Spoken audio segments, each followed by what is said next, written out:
He thought he got away. Hello. You should edit.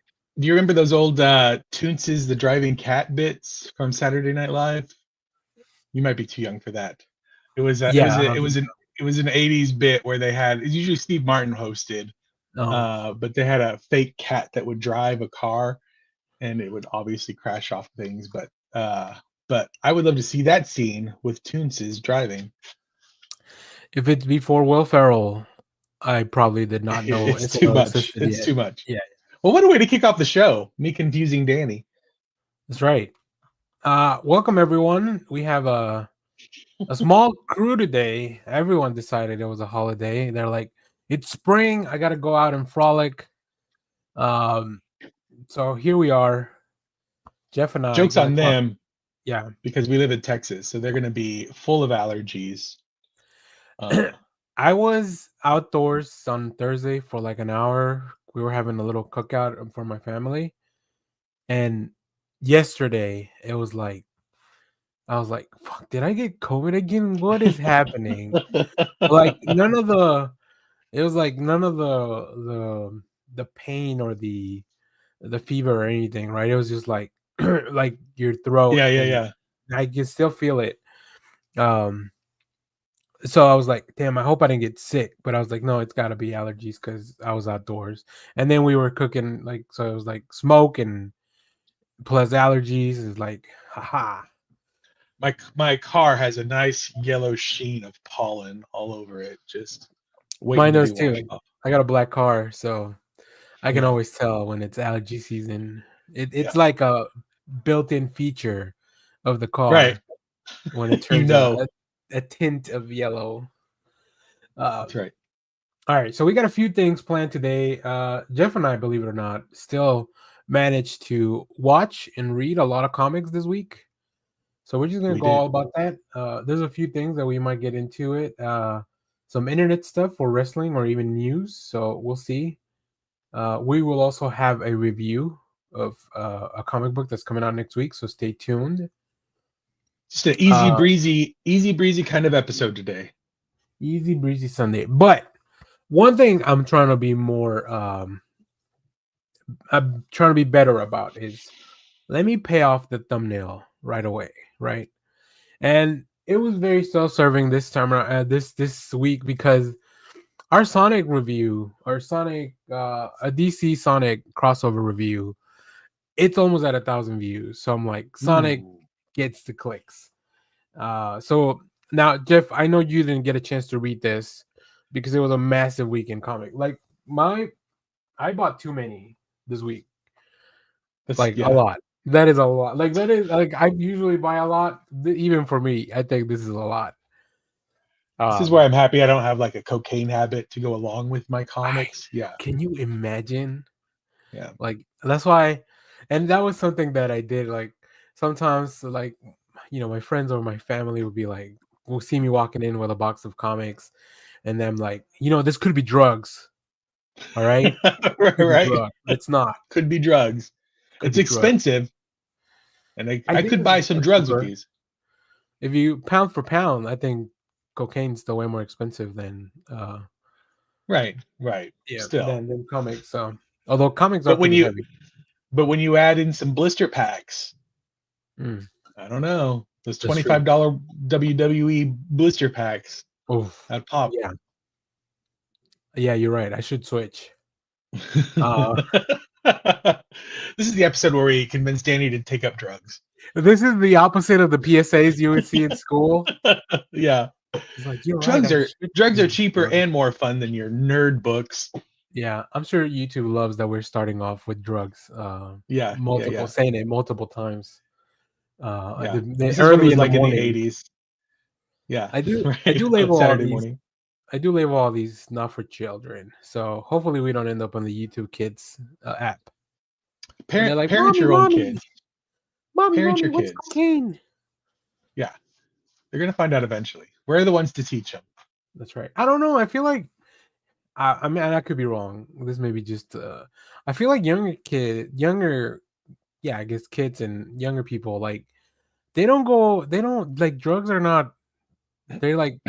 They have so much other stuff that they're like, I don't. You Yeah, got Tide Pods that need to be eat first. I yeah, feel like the young kids are like really into exploring different ways to try to accidentally kill themselves by doing things like eating Tide Pods, or I don't know what other weird trends are out there that where I'm like, oh, yeah. that I don't seems even. I don't dangerous. even want to look into it. And now that I'm off of TikTok, I feel like I'm really definitely very disconnected.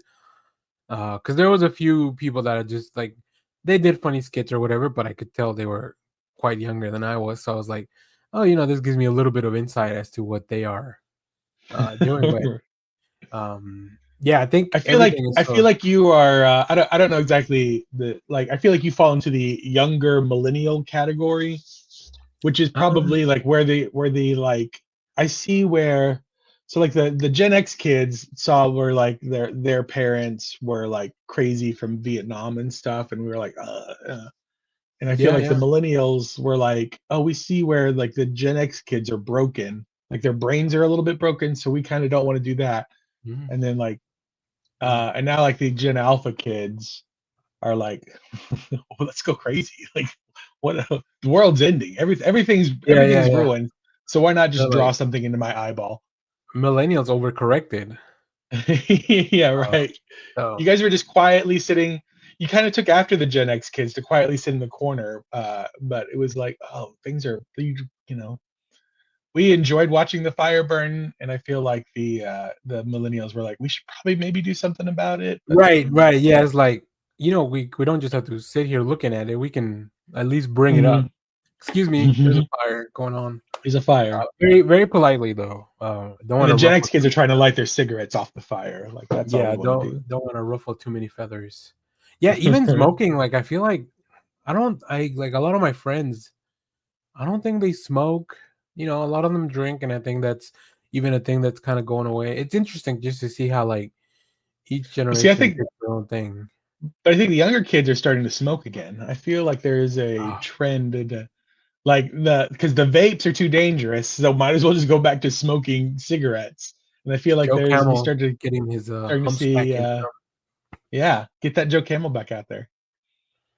They Except love a make them cart. cool. We all love a cartoon. Yeah. I do love the in the office the bit where Michael talks about Joe Camel. It's like, yeah, they made me want to smoke because it looked like a penis, and I was like, I don't know if that's how that played out, but all right, sure. Um, Great. We hit everything. We hit drugs, the office, all the generational warfare that's going on. Yeah, I think we I did it. think the next, so what is it, Gen Z and then Gen Alpha? Like I think they're old enough where they're starting to make their own noise. We'll see Yeah, what's gonna happen. Uh, yeah. Soon enough, I'll be the boomer. That's right. Uh, It's just around the corner. that's right. Will there be a world by then? Stay tuned to the next episode of the Next Issue podcast. But anyways, back to the paying off the thumbnail. So, Jeff, I know you didn't get a chance to read this, so I'm going to talk about this a little bit, but I do have two questions that I want you to think about while we go over this one. The first question is, who do you think is faster, the Flash or Sonic?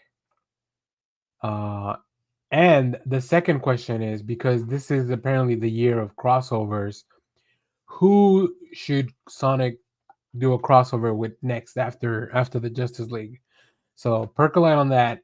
Let me talk a little bit about this. We do have a full review for it on the channel, but man, oh man.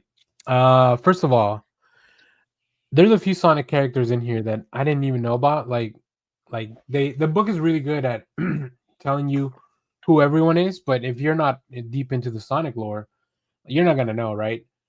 This is of course the Chaos Crisis #1, written by Ian Flynn with Adam Bryce Thomas on art, Matt Herms on colors, letters by Becca Carey. Um, and it starts off, from the preview pages, you can see Apocalypse rides into the Sonic universe. And of course, that's what happens because that's the only reason that the Justice League would get involved. Um, so we have 7 people from the Sonic universe to pair up with the 7 Justice Leaguers that show up. Of course, I think everything hinges on Sonic and the Flash hanging out, like their little contest of like who's faster. But I think the Is it pairings really work. They're very interesting. I don't know this silver Sonic looking hedgehog. It's got like psychic abilities. I'm not very familiar with that character. And then also the one that teams up with Wonder Woman. I think she was teased at the end of Sonic 3. yeah. Spoilers, I guess, if you haven't seen that. But can you imagine Sonic fighting Caliban? Like just yeah. If you haven't picked this up, I think this is a lot of fun. I think it's only 3 issues. And funny enough, this isn't like co-done with IDW, so I don't know if they still have the license or how that's gonna play out. I don't know with the license for Sonic because that's Is it usually just co-done with Sonic. anybody? It's just with Sega. Like Okay. this is a Sega comic in partnership with DC. You can see there, Huh. which is interesting. Also, very cool ad for a movie that I'm very excited for, Batman Ninja versus the Yakuza League, April 15th. So you can finish your taxes and then go watch that.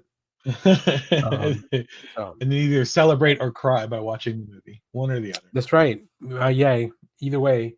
But yeah, it was a lot of fun. I really enjoyed it, and just the ridiculousness of like Darkseid, which makes sense. They're fourth world beings, right? So like they can kind of go wherever they please, Yeah. and that probably includes the Sonic realm. And I don't know what they're gonna do next, but I've seen some preview art of like the way that they pair off some of these guys. Like it just makes a lot of sense. Of course, who do you think Batman's paired up with? I don't I'd know. go Knuckles. You would think so, That was but I was about to ask who's Knuckles. there's an even more darker brooding character in the Sonic universe.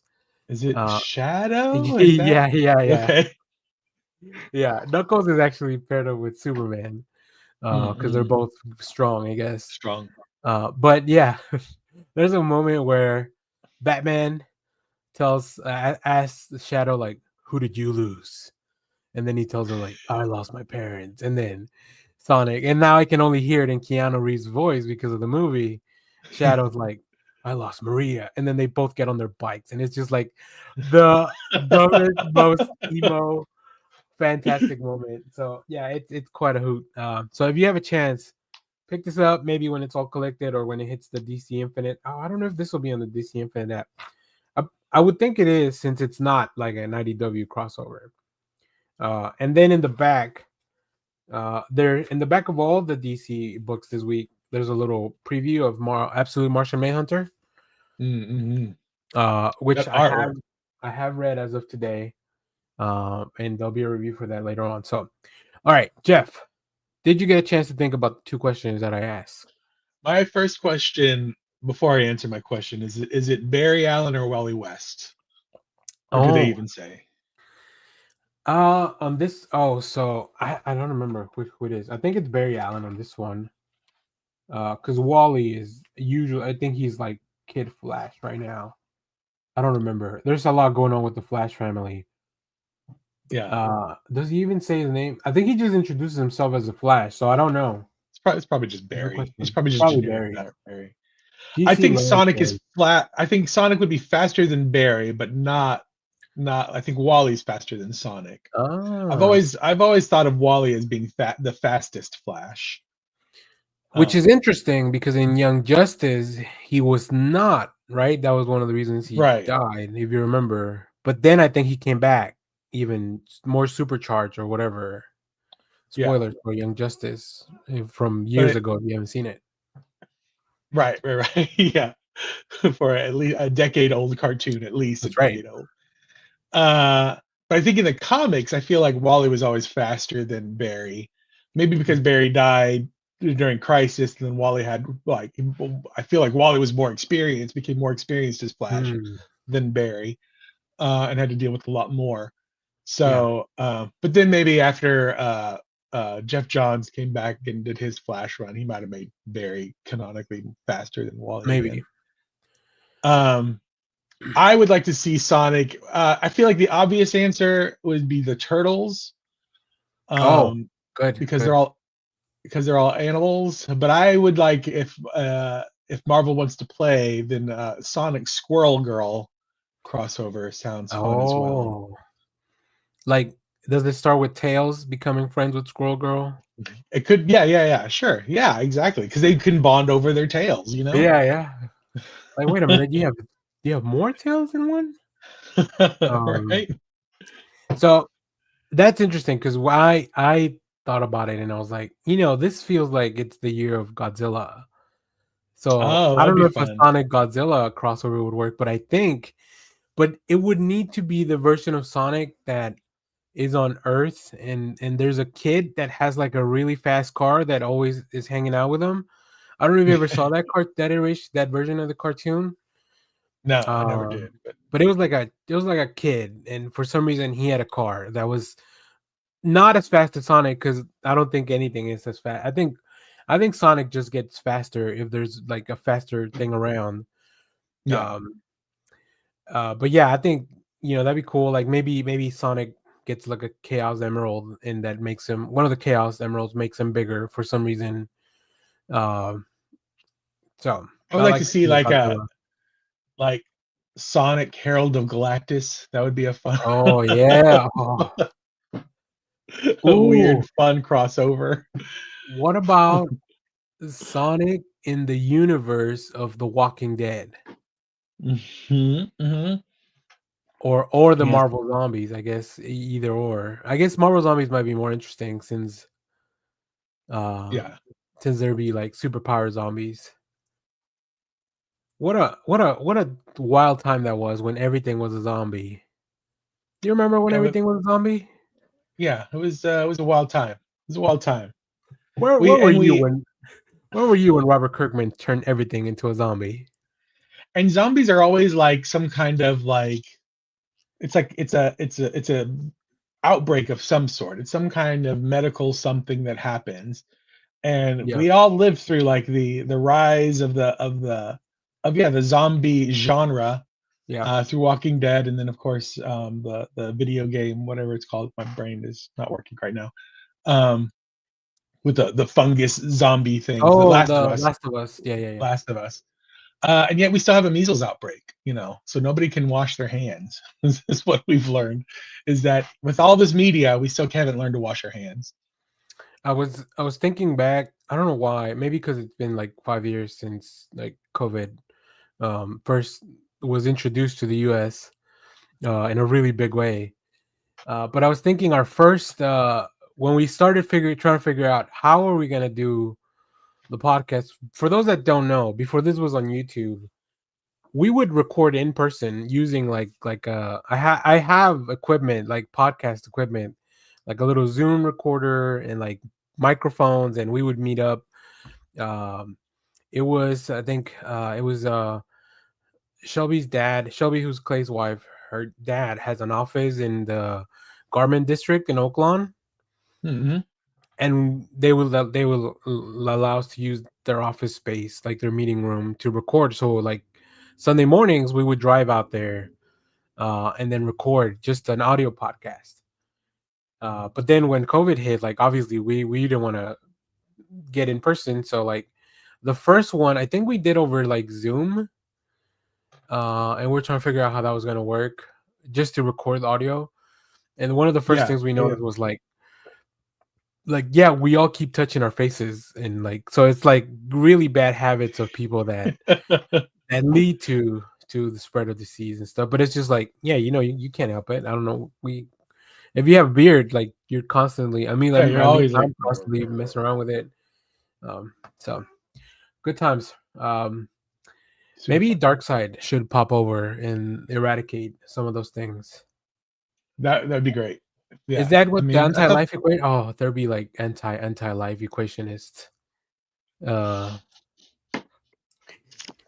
if you want to know show what me. that's like, go read Final Crisis, Yeah, because that's basically what happens. it really is. And for some reason, Darkseid is the owner of a nightclub as well. Right? Man, Yeah. Grant Morrison was on something back in the day. Um, all right, cool. Well, we've covered the Sonic part, so let us know in the chat or in the comments if you're watching this later on. Who do you think is Did you play faster? Sonic? I know the only Sonic I played was the Sonic and Mario Olympics, like those games, and then Smash Brothers, which also had Sonic. But I Let's was talk about never a Sonic guy. we talk about crossover because those two, like, if I don't know if you've ever seen any of, there's a couple of documentaries and there's a book about how Nintendo had such a stranglehold on the video game industry. And then Sega came out, and Sega was like, we are going after Nintendo Yeah. full out. And then they developed Sonic, and then Sonic was like, Sonic's the Mario killer. And those two, like, giants went at it for like a good 5 or 6 years, like back and forth, back and forth.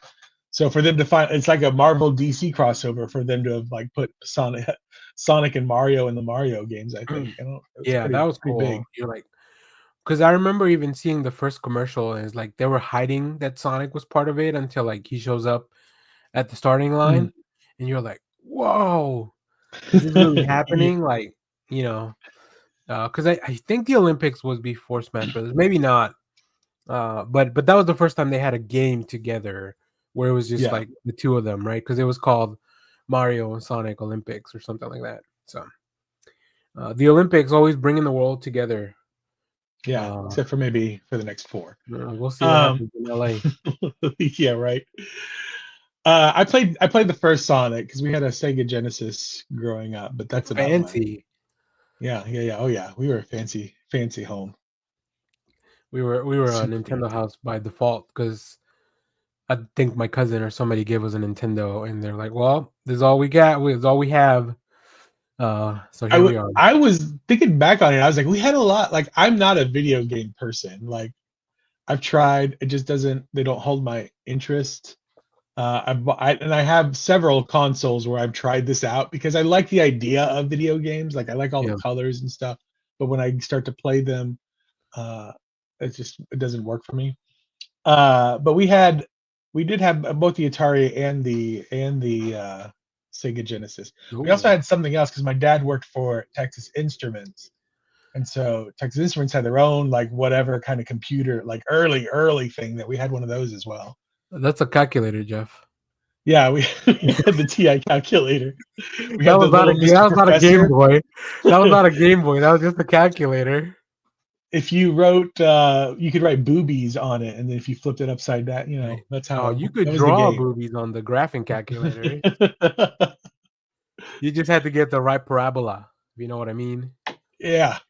Uh, Do you think that those calculators still cost like $4,000? Those little graphing calculators, there or is however no much? reason why they should, because there's probably like 10,000 apps that do the same thing. I don't know how Texas Instruments. I feel like the calculators were like the side gig, because they do like a lot of stuff with the government, if I'm not mistaken, right? Like it's like a Yeah. big yeah. So like Oh, they were like the Lockheed Martin before Lockheed Martin. yeah, Like the they did calculators weapons and thing is stuff. just for fun. Like that was like, oh yeah, we just, whatever. Hey, We these had microchips technology. that we put in the bombs can also count. So like, let's put them in some Yeah. calculators. What else can we do with these thinking machines? Wait a minute. But Yeah.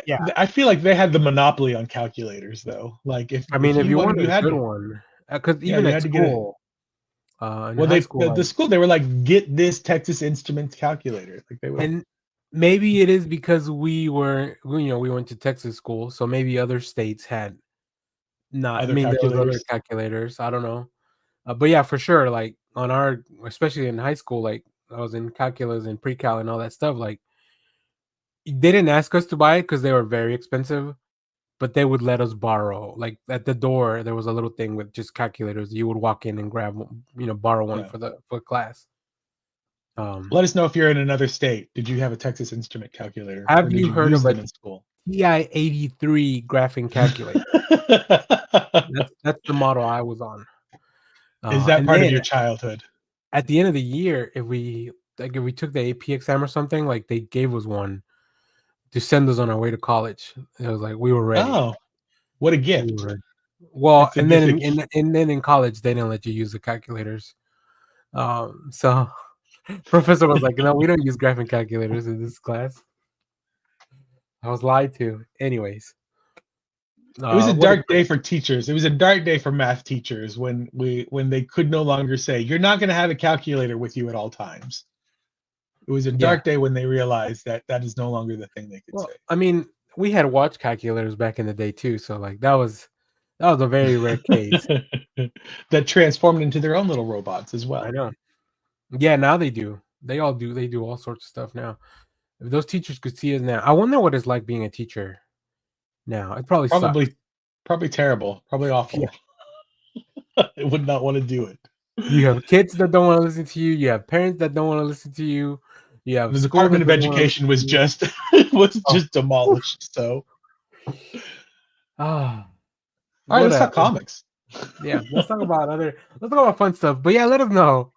All this to say, let us know in the comments. Who do you think is faster, the Flash or Sonic? Who would get through the full parabola? Yeah.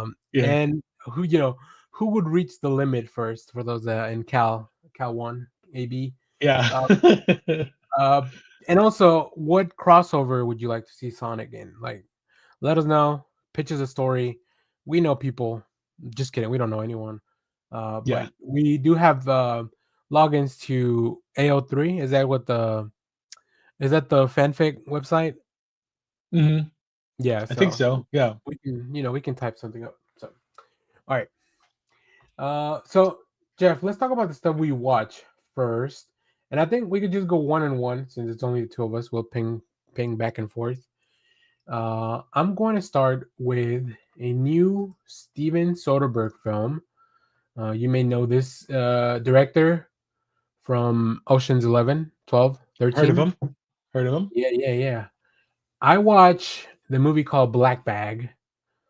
And let me tell you, it was quite a joy. I really enjoyed it.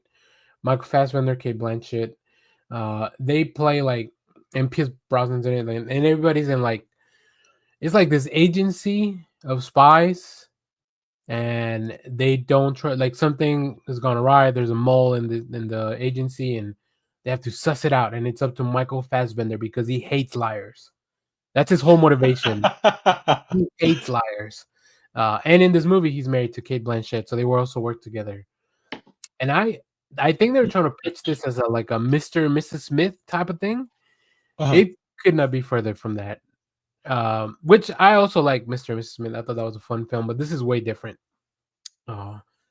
This is more of a it feels like Soderbergh wants to do just like an acting exercise, because it's a lot of these scenes where it's just like a bunch of people that you recognize from all these projects, and they're just kind of talking, and then a little bit of things happen, and they move on to the next thing, and it's like a cat and mouse game.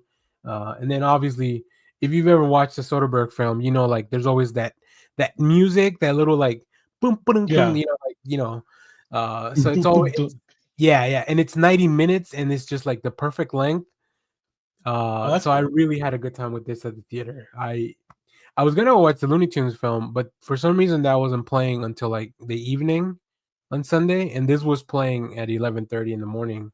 And I love a morning film on Sunday, especially I try not to go all the way to North Park if I can, but this one was playing at North Park, and I was like, all right, I'll make a morning of it. You know, go to the movie, grab pretzel, and walk around the mall. And I love that when I got there, like, close to 11, you see the morning walking crowd that is leaving as the mall starts to open, because like people just go walk in the mall because they open very early. Like the doors themselves are open very early, and you just see like all these mall walkers in the little tracksuits. So I would love to be a mall walker. Like if I didn't have, I wonder how early they open. I might look this up because I've been there I don't at live 9. that far from. Because I used to drive over there to walk, and then I was like, this is ridiculous. I'm driving 30 minutes to walk for 30 minutes and then come back home. I'm taking a PTO day later on this week, just for giggles. Mm-hmm. And I don't live that far from North Park, so maybe that will be my mall walking day. I'll just go and walk around the mall. Yeah, I mean, North Park is nice, especially when it's not crowded as hell. Yeah, I don't. It's always. In my head, it's never not crowded, so I don't ever Yeah. go. So, But I always go in through this specific entry and park in this specific parking lot, and I tell myself that that's the most efficient thing. I don't think it is. But if you go yeah, in through like the stores, like the Neiman Marcus or something, it's easier because most people want to use the main entrances. Uh, yeah. yeah, either way. Or when you find that spot in the, is it the? I was gonna say Macy's. No, it is called Macy's. I was gonna say Foley's. That's what the store used to be called. But they have a little parking lot, and then there's the big parking lot. When you find the spot Yeah. right near the entrance, I did, as a side tangent, I did go to the Lego store, and apparently they're doing a partnership now with Formula One. Oh, look at So I that! bought this. It wasn't too bad. It was like $25 or something. Um, Nice. and they're nice. Like there's some that are really more intricate, like those big Technic ones, like Formula One cars. But I Uh, haven't even finished the Batmobile that I bought. So I bought the little one. Maybe I'll do it on stream or something. Um, but yeah, really nice. I love that the Lego store has almost like a bouncer. There's a line, like you don't just walk into the Lego store because I it's guess like a it's club. They small. have a little Yeah, like a roped off line and stuff. Yeah. yeah, it's really funny. So all right, but And yeah, Black Bag. Dark side works Let's the get about door. it. All right, Jeff. Let me pitch it to you. What do you want to talk about first? What am I going to talk? Oh, I'm going to talk about. Let's see. So the news got to me. It was just too much news for me this week. I overdosed on news. So I needed to go back to one of my comfort films, which was Babe the Sheep Pig. I love this movie. This is I don't know how old this movie is. Have you ever seen this movie? Do you know what I'm talking about? I don't know anything. Like the only Babe I know is the Pig in the City. Okay, so this is the movie before that. This is the Babe in the City is the sequel to Babe the Sheep Pig. Uh, Oh, really? it is, yeah, yeah, I always thought that Babe Pig in the City was the first one. That's the George Miller one, right? yeah. They're both George Miller. So Babe is from 1995. It's Oh, is has let me see here. Oh no, maybe no, Babe is. Oh, it says Babe was like Chris Noonan. Chris Noonan. Oh, I think George Miller like maybe he was produced probably it. Let's producing it or see. something. Yeah, I'm trying Yeah, to yeah. pull up this thing. So Uh, is the full movie called Babe the Sheep Pig? The yeah. So Babe the 1995 Sheep one? Pig. It's based off a book. It's a children's book initially, Oh, okay. and then they Yeah, made this George Miller is movie. a producer on the first one Okay, yeah. and a That's writer. Him and Chris Noonan co-wrote it. stars James Cromwell. James Cromwell's the only actor that you would recognize in it. But he adopts this pig, or he wins this pig at a county fair, and then the pig is a polite pig, very nice pig, uh, and it learns to be a sheepdog pig, so it learns to corral sheeps. Um, it's a Jim Henson, like Jim Henson came and helped uh, make the puppets for the animals, and they did some like this has got to be early CGI. So I don't know if they did any like mouth stuff with like real animals and then you kind of CGI'd the mouths around the animals. Uh, I don't but like that it's such phrasing. a mouth stuff. I don't know if they did any mouth stuff with the animals or not, uh, but it's such a charming movie about doing your best and whatnot, and not letting people be mean to you or whatever. Okay, It's just a I think I great have movie. seen this then. Now that I just didn't recognize it by the title that you had on there. But yeah, I've definitely seen this, Babe. Yeah, Um, very charming. But I do get it confused with the Pig in the City because it's just such. I feel like I don't know why the feel like the sequel feels a lot bigger than the original one. I think the sequel goes bigger. I don't like the sequel. I know people like. I think there are people who are like the sequel's fantastic, and I do remember there being like a lot of like. There's one scene where where he goes to the city and there's like a big like happening to do or something. Yeah. I've only seen Babe Peek in the City once, and it just Okay. did not ring with me. I What enjoy the about first one way too much. what about Mad Babe Fury Road? Have you seen that? I will watch that one. I think that's the third one in the trilogy where he gets really upset. It's the horse in spring. Its mouth. It's a lovely day. He takes on the meat industry in that last one. That's right. Now James Cromwell became a vegetarian because of this movie. Really? He's like full on, and he started like donating to like PETA and stuff. There's a whole James Cromwell PETA center in Silver Lake, California that they just named this whole building after him because after filming this movie, he was just like, I'm off of animal meats. Oh, that's beautiful. I mean, now that I knew the name, but I couldn't put a face on it real quick. But I'm on Letterboxd. Everybody's probably seen something with James Cromwell in it. Yeah. He's pretty prolific. He's the warden in The Longest Yard. In Adam Sandler's The Longest Yard. There you go. Cool. Very nice. So everybody go watch Babe. If you haven't seen Babe, go watch Babe. All right. And put a smile on your face. City and let us know. Compare and contrast. Yeah. Go watch Zack Snyder's Babe. Oh. It's in black and white and it rains the whole time. I would watch that. And it's 8 hours long. Babe in 4:3? Yeah. Are you kidding me? Primo stuff. All right. I'm gonna talk about two quick things because they're kind of related. So this week, two of the movie podcasts that I listened to, they ended up doing William Friedkin movies, and I was like, oh, I should probably watch. Like, and maybe I'll ask you this: I don't know how many movie podcasts you listen to, but do you always watch the movie before listening to the episodes? Only if it's like a movie. It depends on what the movie is. So if it's, okay. I don't listen to a ton of movie podcasts. But the ones I do, I usually am like, oh, I like this movie, or I've seen this movie before, or I want to hear what they say about it, kind of thing. So gotcha. Yeah. So one of the podcasts I listen to is called They Made Another One, and their whole bit is like they only do sequels or prequels or reboots of original things, right?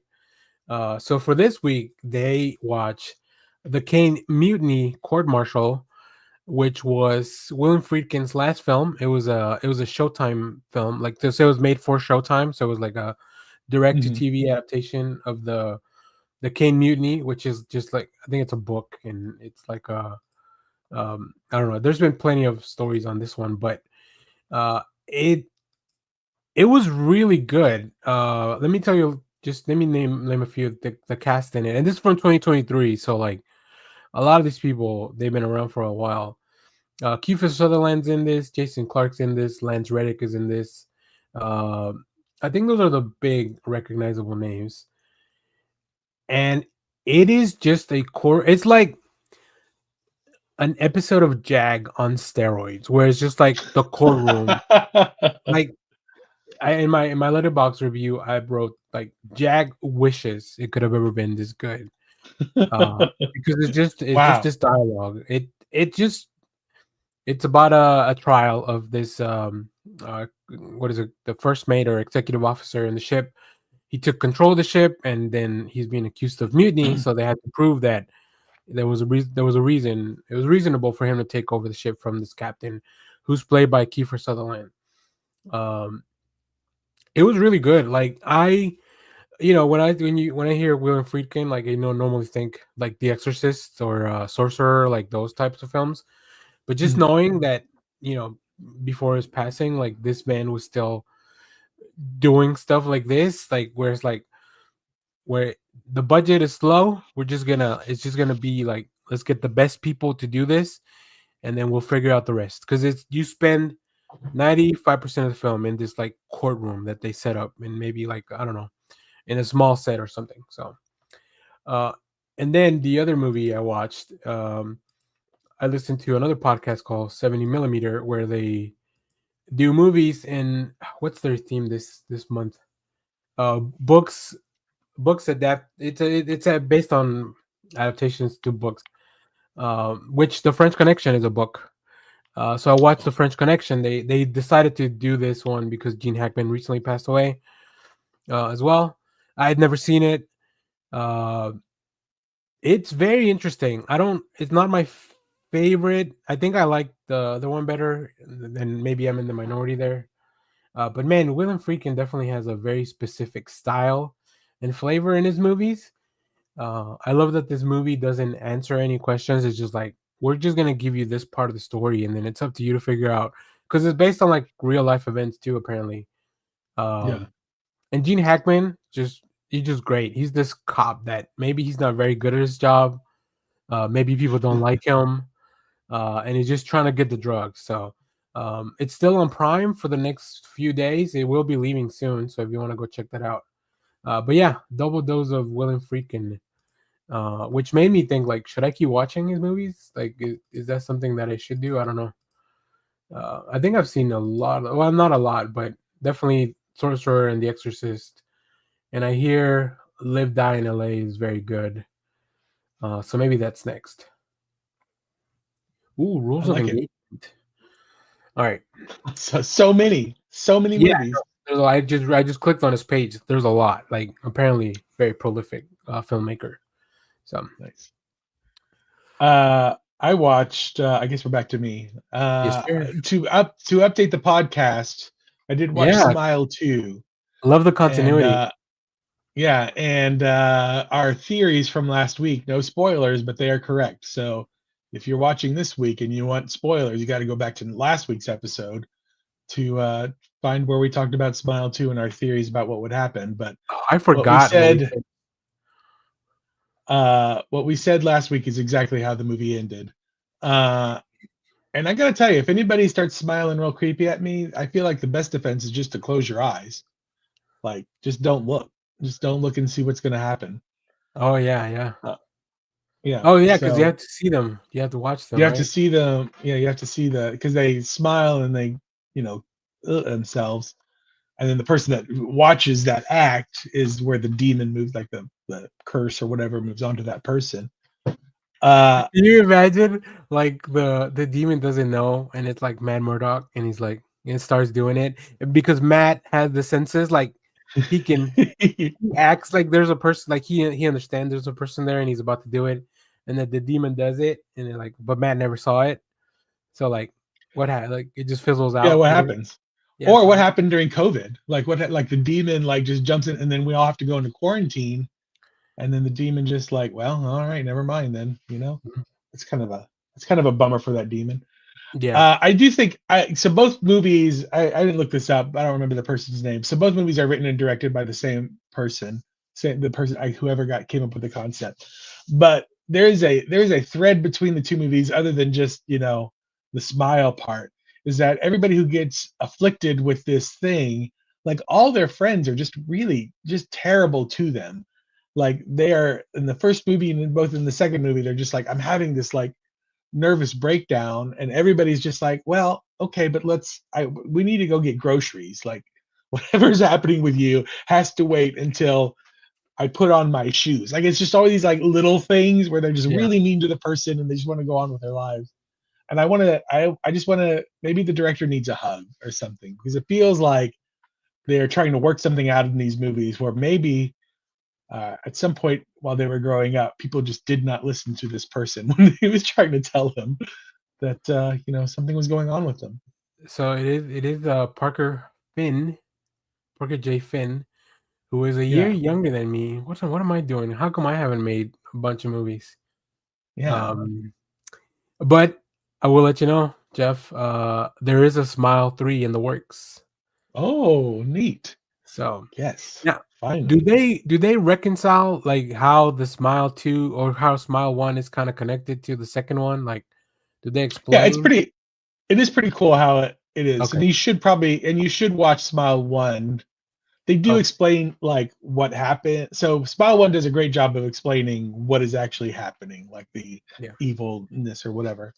And it happens pretty organically and it makes sense. Y- Smile 2, like the what's her name? Naomi Scott gets the affliction, but there's not anything that connects her specifically to the first movie. But like they do connect it how she gets it, like through a series of unfortunate events. But Yeah, the thing I don't like about Smile 2 is that there's this huge exposition dump where she figures out where they tell her what's going on. It's just completely new character who just comes in and is like, "This is what's happening to you," and I'm just like, it's a little clunky how she learns what's that would happening be to her. the Tony Todd character showing up in all the Final Destinations. Like, Yeah, exactly. let You're me just fill like, you in. Uh, right. oh, So Naomi you're not Scott as did a bunch of confused. things that I like actually. She was in the Power Rangers film. She was in the Charlie's Angels remake, and then she was in Aladdin. So Yeah, maybe I should check this out. Maybe I'll. Is it Smile Weekend for me? it could be Smile Weekend. We'll see. We'll figure it out. That's interesting. The only thing that sucks if you're like one of the people that worked, like if you're Naomi Scott or the I don't know, the performer from the first film, but like you can probably, it's not like Happy Death Day where it's like the same person coming back to do the movies, right? Yeah. Like you're You're not. one and done. Yeah, this is not your franchise, like, right? There's no, Yeah. unfortunately for you, there's just no world in which, like, oh yeah, Yeah. we're coming back. Although I guess they managed to bring Ali Larter back a few times in the Final Destination movie, so It maybe, would be real rough bringing either of these characters back. It would have to probably be in some kind of flashback scene yeah, or a something force like that. ghost. I think Sosie Bacon is the first from the first film, so yeah, the 2.8 on Letterboxd for the first movie. Let's see, what's the 3.3 for the second one? So, yeah, that leads me to believe I should watch these. They sound very interesting, actually. Yeah, there we go. I'm not a big horror person, and man, oh man, that those faces really freak me out. So, They're pretty. It's pretty a creepy movie. There's a handful of jump scares that happen. all right, I watched a new show on Peacock called LongBrightRiver. I watched the first episode. It's Amanda Seyfried. I don't know how you say Mhm. that her name. You probably know her from Mean Girls. She Mhm. plays the complete opposite of her character in that, I think, in every aspect. In the show, she's a police officer, and there's people that live on the streets of Philadelphia that are going missing, women in particular. So this show deals with like the opiate crisis, and just it seems very interesting. I've only seen the first episode, but I think I'm gonna, now that I've kind of, we have a little break for a few shows that I'm watching, like because of March Madness. This is the perfect time for me to squeeze something in. So Start a little new something new. that's right. And then here, I'll finish it off my things, and then we can finish up your watches before we move into comics. Uh, I finished the season of Harley Quinn, just ended this week. Oh, nice. I really enjoyed it. I really like that show. I don't know how many people are still watching, just because there's so many things right now going on, but I just really like that world that they built, and they're very good about giving you a kind of fresh story. The big bad for this season was Brainiac. So Mm. like, it's a very interesting kind of way of like, how does Harley Quinn and Ivy, like, how do they end up facing off against Brainiac? So yeah, very I've cool. I never. really liked it. I've only seen a couple of episodes from the very first season, and I enjoy it. I don't know why I don't ever go back, but I always see like clips on like TikTok and stuff, and I'm just Hmm. like, oh, this is really funny. This is Yeah. like there's like a lot of little clips where I really enjoy, like there's the Joker yelling at Bruce Wayne because he doesn't have his Bruce Wayne electric car yet or something like that, and Hmm. Yeah. um, There's a there's a whole bit where they're at Wayne, in not this season, but like from previous seasons. They break into Wayne Industries, and they're like in the R&D lab, and there's two security guys that come in, and Harley grabs a gun from R&D and shoots one of the guys, and nothing happens. They're like, what's going on? And then they look at the label of the gun, and it's like, it's the cancer gun. So Harley just gave that dude cancer, and like, it's so ridiculous. And then it's like, why is Wayne Industries making a cancer gun? Like, uh so I think it's really clever, and like one of like the supporting characters, like King Shark, Bane, Alan Tudyk's Clayface, like they're all really really good. Tony Hale was in the first few seasons as Dr. Psycho, I think the Wonder Woman villain. Mm-hmm. So yeah, it's just a lot of fun. And then I think Kaylee Cuoco and Lake Bell as Harley and Ivy, like they're really really perfect. So, and it spun out Kite Man, hell yeah. So like Yeah, yeah, great stuff nice. over there.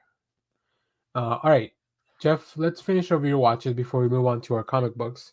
Sure. Just real quickly, I have been watching what the thing that is giving you the break, the NCAA March Madness tour. I do like watching it because I work from home. It's always been Mhm. a dream, like growing up, to be like, because they play it during the day, Yeah, yeah. you always see people skipping out on work to go to the bars to drink to watch the games. I'm not as big a sports fan as I used to be, like when I was growing up. But it is kind of like nice to be able to sit at home and work and have games playing in the background, even though I'm just like it's kind of background noise. Did Uh, you did you prefer to go watch games at Hooters or Buffalo Wild Wings? it's always I was gonna try to think of a good joke, but I don't have one. It's Not a clean one. I not a clean one, not a clean one. Chuck E. Cheese. I don't Sir, like going. I please, actually, yeah, they're like, sir, we are gonna have to ask you to leave.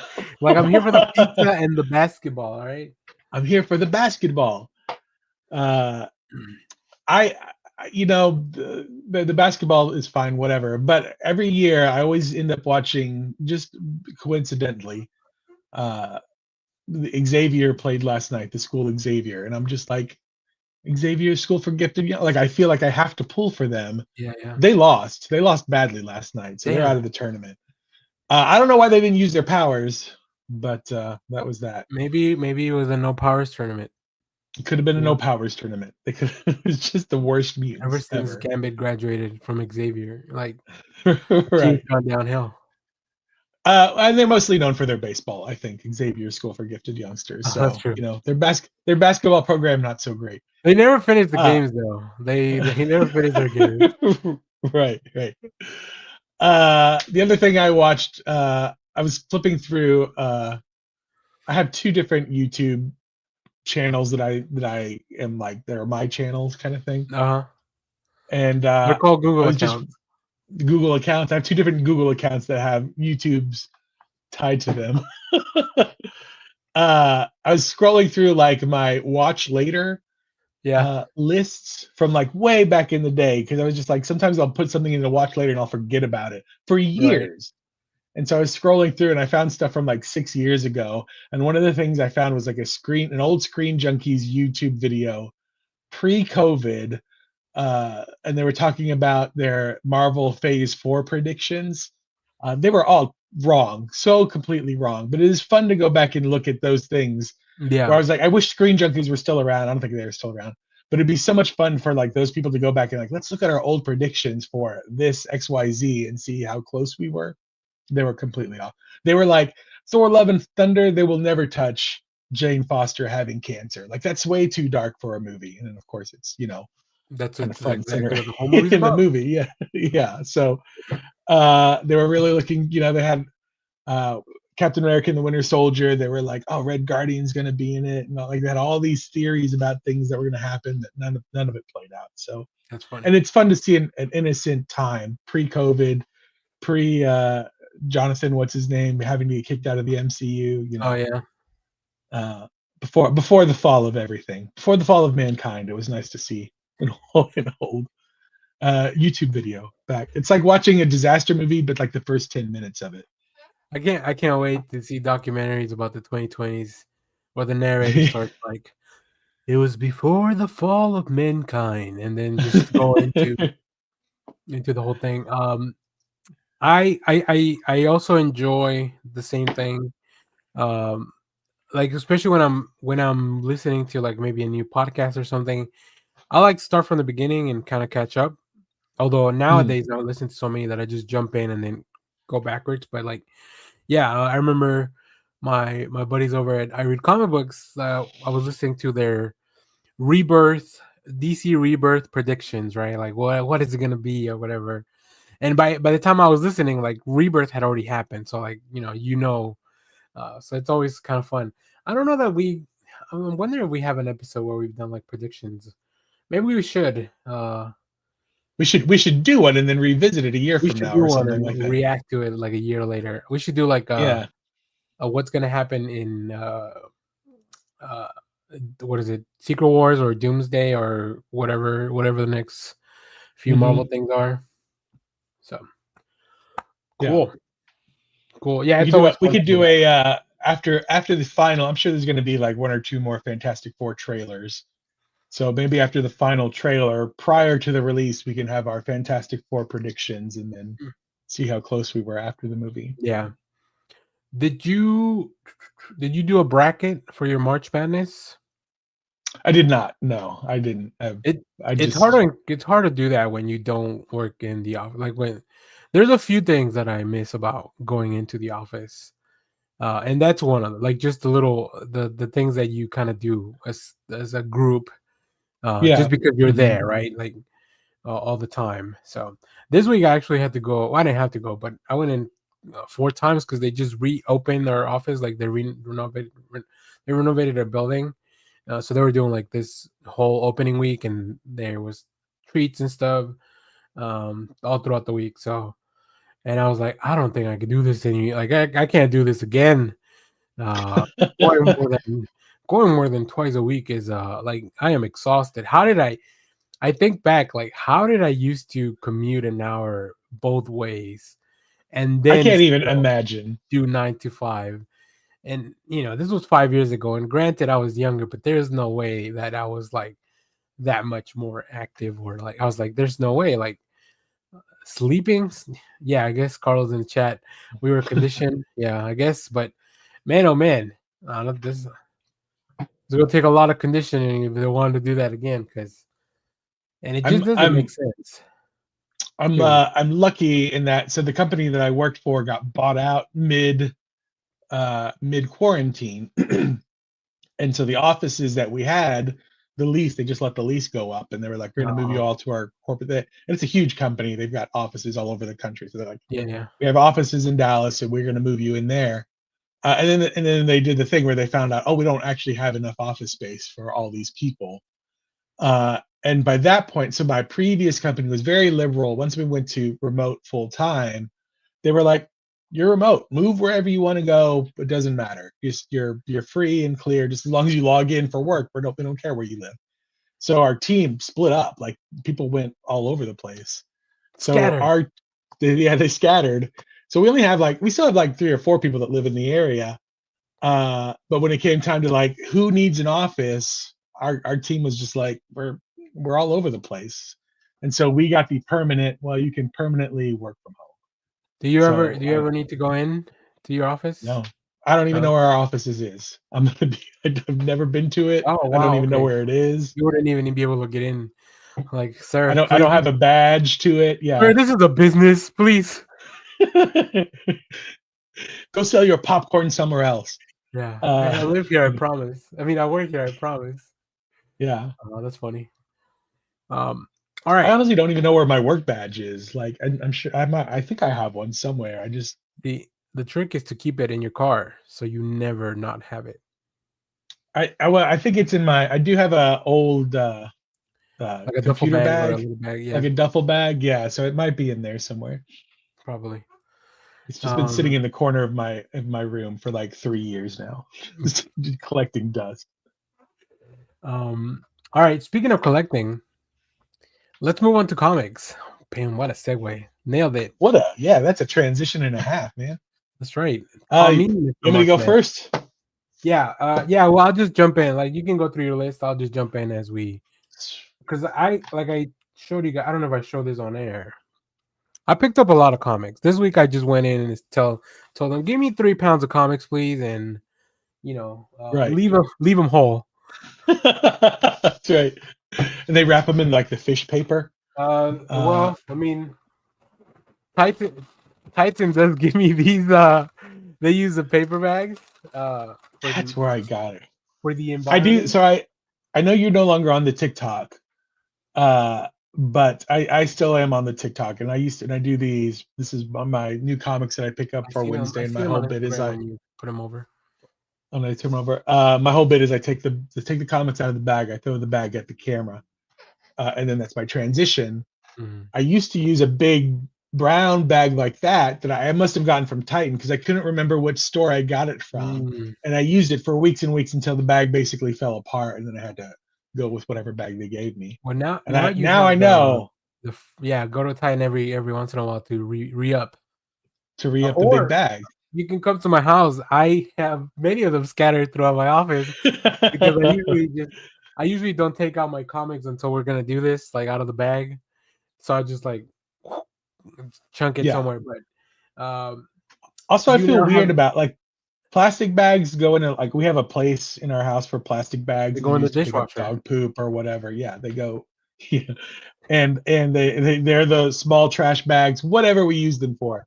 But like Yeah, giant brown paper bags, for some reason in my head, I'm like, this is special. I'm going to use this one day, and I don't know why, because it's yeah. so you don't see them very often. So I'm just like, I use them I'm for gonna when I keep it. used to ship stuff, like when I sold some action figures and stuff, like or pops, like Yeah, yeah, wrap. yeah. They're Um, very fancy. I do All see right. that you now use your free comic book day ad bag Yeah, because that's it's what they gave coming. us. Coming. It's coming. All right, so I picked up. This is it. This is Exceptional X-Men #7, part of Mhm. the X Manhunt. This is the X Manhunt tie-in.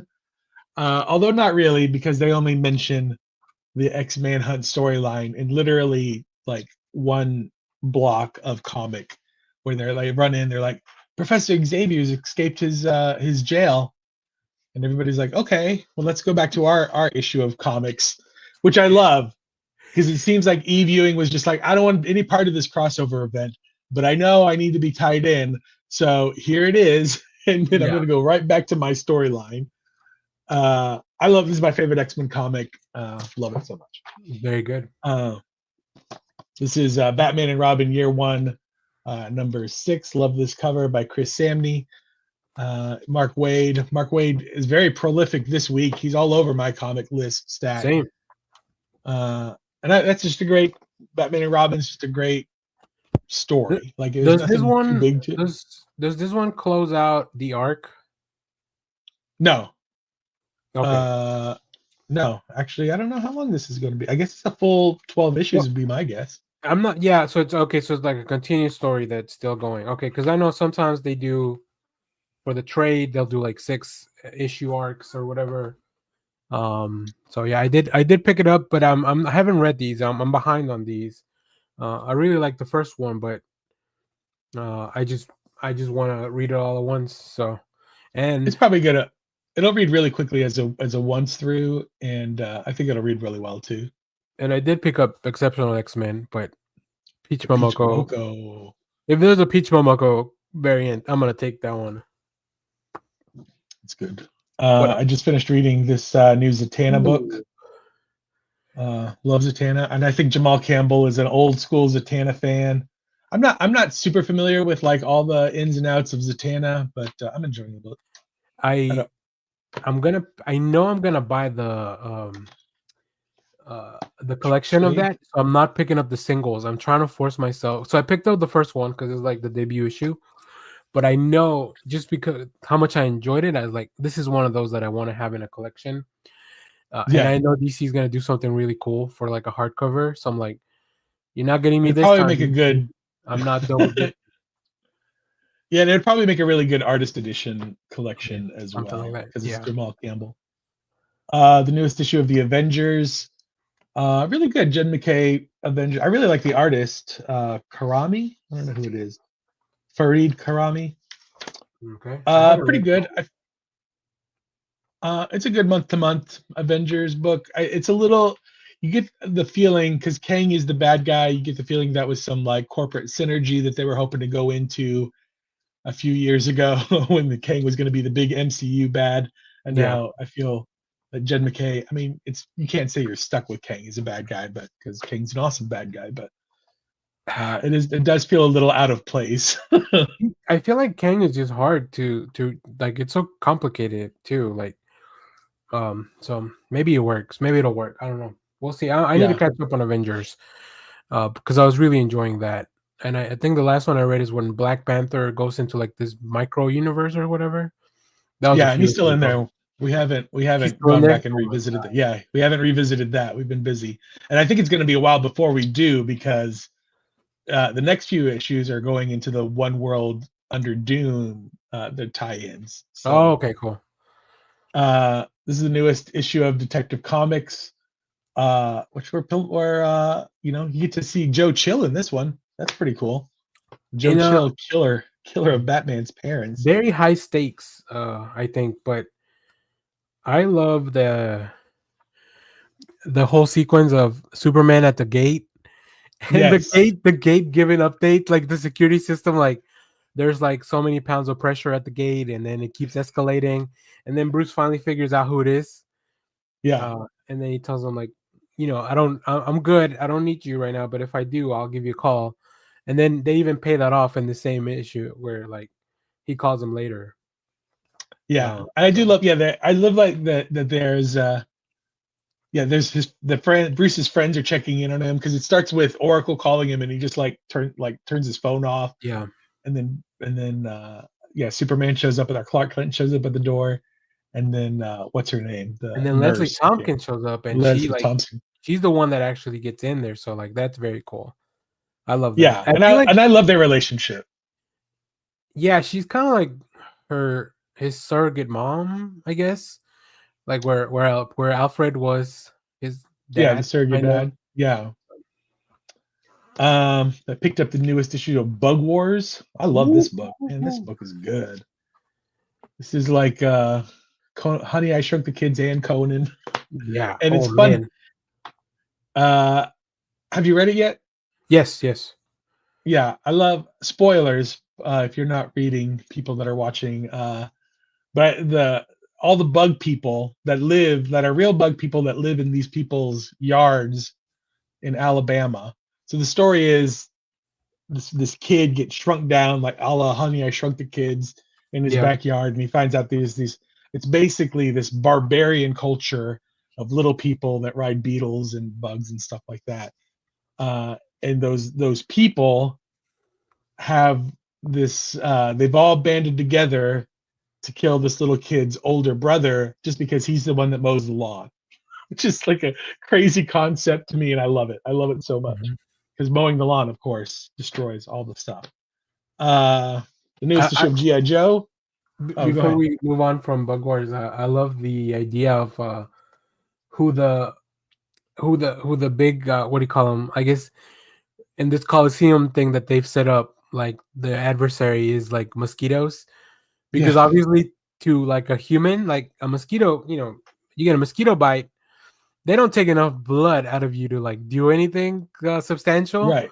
But if a mosquito gets into like another bug, they're gonna drain them completely, right? So like, yeah, it's really really And fun. if you're like this big, then the mosquito's going to do a heck of a lot of damage to you. Yes, yes, yes.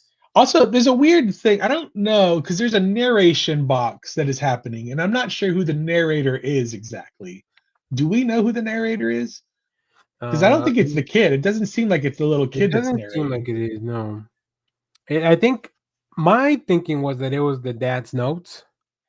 Oh, okay. It That could be that that makes Slade sense. had read, because it looks almost the way that it's penned, that like it's handwritten, the way Mm, that it's lettered. So I'm thinking maybe it's just Slade remembering reading his dad's notes or his diary or whatever, that makes um, sense. as he kind of goes through this whole adventure, or it could be a future Slade rethinking about the Recounting. story. Yeah, The most recent issue of GI Joe. This is great. I love this comic. Duke is crazy in this series. Duke is not the Duke I remember growing up. I love how little Cobra Commander cares about the Joes right now. Like Yeah, it's like yeah, they don't even exist. yeah. Cobra Commander is a complete psychopath. This GI Joe team is great. This comic is great. It's very good, very good. Uh, Most recent Absolute Batman number 6. This is again great What a comic. cover! And what a way to use the I don't want to spoil it for anybody, but way to use the bat ears, Oh yeah. in this I in love this book. this, like this Yeah, yeah, picture. yeah, yeah. I feel like in this world, instead of Batman recruiting orphan children, his support staff is gonna come from the friends that he grew up with that we've met all throughout the first arc. We'll see. I could be wrong, but that's my theory. Like, I don't think we'll ever see a Robin here. It's just more You're just like gonna be his everyone. classic rogues are his helpers. Yeah, yeah. So, and we didn't even get to see how Selena kind of react, because in this one, all his friends find out who he is because they got to help him do stuff. Yeah, But Selena was not part of that, so we'll see. that's right. We'll see. One World Under Doom #2. This is Yes, sir. I love this event. Uh, I like that it's very similar to the old, and I think I showed it on this podcast before, the Emperor Doom graphic novel Yes. written by David Michelini, where Doctor Doom basically is like, I just want to take over the world to show that I can do a better job than all of you. Like, there's no ulterior motive other than he wants to fix the world and he wants the glory for himself. Like, Yeah, just to show, like, not even to rule, but just to show that he could do it. and I'm a big fan of the relationship between Valeria and Doctor Doom. Like Same. the mutual respect. Like you could tell Doom really cares for her, and she does for him. Like she gives him the benefit of the doubt where others won't. So like the whole Yeah. conversation of like just Doom's like, just trust me, like I'll prove to you that this is the best way forward. And Valeria's like, all right, don't disappoint me. I guess that's kind of what she tells him, right? Yeah. Yeah, I love it. And then how she explains, like, did you lie to your parents? Like, well, it's a lie of omission because I am going to go see my friend afterwards or whatever. Yeah, I it's do really good. love And that then they're I love that Ryan North, because Valeria and Doom have a very special relationship. yeah, She is his goddaughter, and I think Hickman in his Fantastic Four run really kind of played around with their relationship yeah, and how special it is. And I feel like Ryan North is definitely, not necessarily pulling from that, but he's paid attention to it, because mhm, I haven't heard of nobody's mentioned Bentley 13 since that run, really. So it's nice to hear his name again. Bentley yeah, 13 is a clone of the Wizard, and he's just like a super smart little kid. But nobody's mentioned him ever until this issue, I feel. yeah. Uh, yeah, but I love their relationship. Ben Grimm is de-thinged at the end of this issue, so we'll see what really Which that happens. you need to read the FF30 because it looks like that's where they're gonna explore that aspect of it. Just by looking at the cover, Mhm. um, it's a de-rocked of Ben Grimm. So Yeah, yeah, and I wonder if we'll see the old Thing costume that he used to wear when he was uh, previously de-thinged. oh Because he used to have like a Thing suit that he would wear on occasion. Or maybe we'll see She-Hulk rejoining just as an interim muscle person. I don't know. yeah, We'll maybe. see. Yeah, I wonder how long. I Uh, mean, they're relaunching the FF series in the summer, I think, with mhm. Humberto Ramos is coming into the which I love. I mean, I love his art, so I Yeah, don't I yeah, don't care for the renumbering. But I guess you got to make number ones every once in a while. yeah. It's part of modern Marvel comics and comics in general, I I know, guess. I know. I was telling Jeremy at the shop, like, I'm surprised the World's Finest has gone on for so long. I don't know if that's on your list. I didn't look. Um, but It is. I haven't read it yet. it's at issue 37.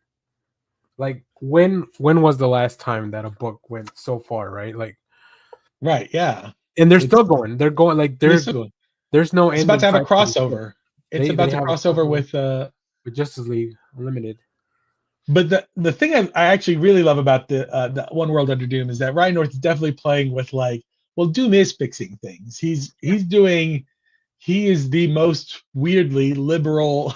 Like, his ideas are like, everybody gets an education, everybody gets free socialized healthcare. Yeah. There are no more countries. Like, in this issue, he's just like, there are no more boundaries. Go wherever you want. It doesn't Mhm. matter. It is one world. he's obliterated the idea of that kind of like whatever. Like we're all, and then and there's this one, they kind of do a man on the street segment where they interview this one woman where she's like, I don't like Dr. Doom, I don't agree with him, but the stuff that he's doing weirdly makes sense, and you wonder why our own leaders have never done it before, kind of thing. Yeah, it feels like, I don't know. Have you watched? Are you watching Daredevil?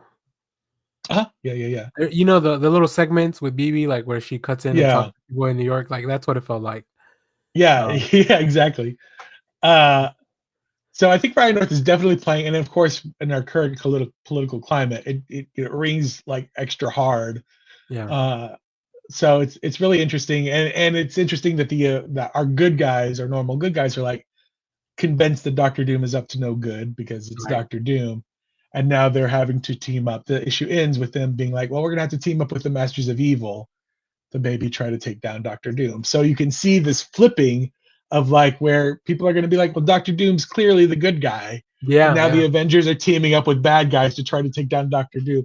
And it's I like it's a weird twisting of like the way how quickly yeah. things can twist. I I love. love I it. I think think it's. it's so I think it's smart. MODOK that's like, "Welcome to the Masters of Evil, Tony Stark," or something like that. And I was like, "Oh, Yeah, you love it. You love it.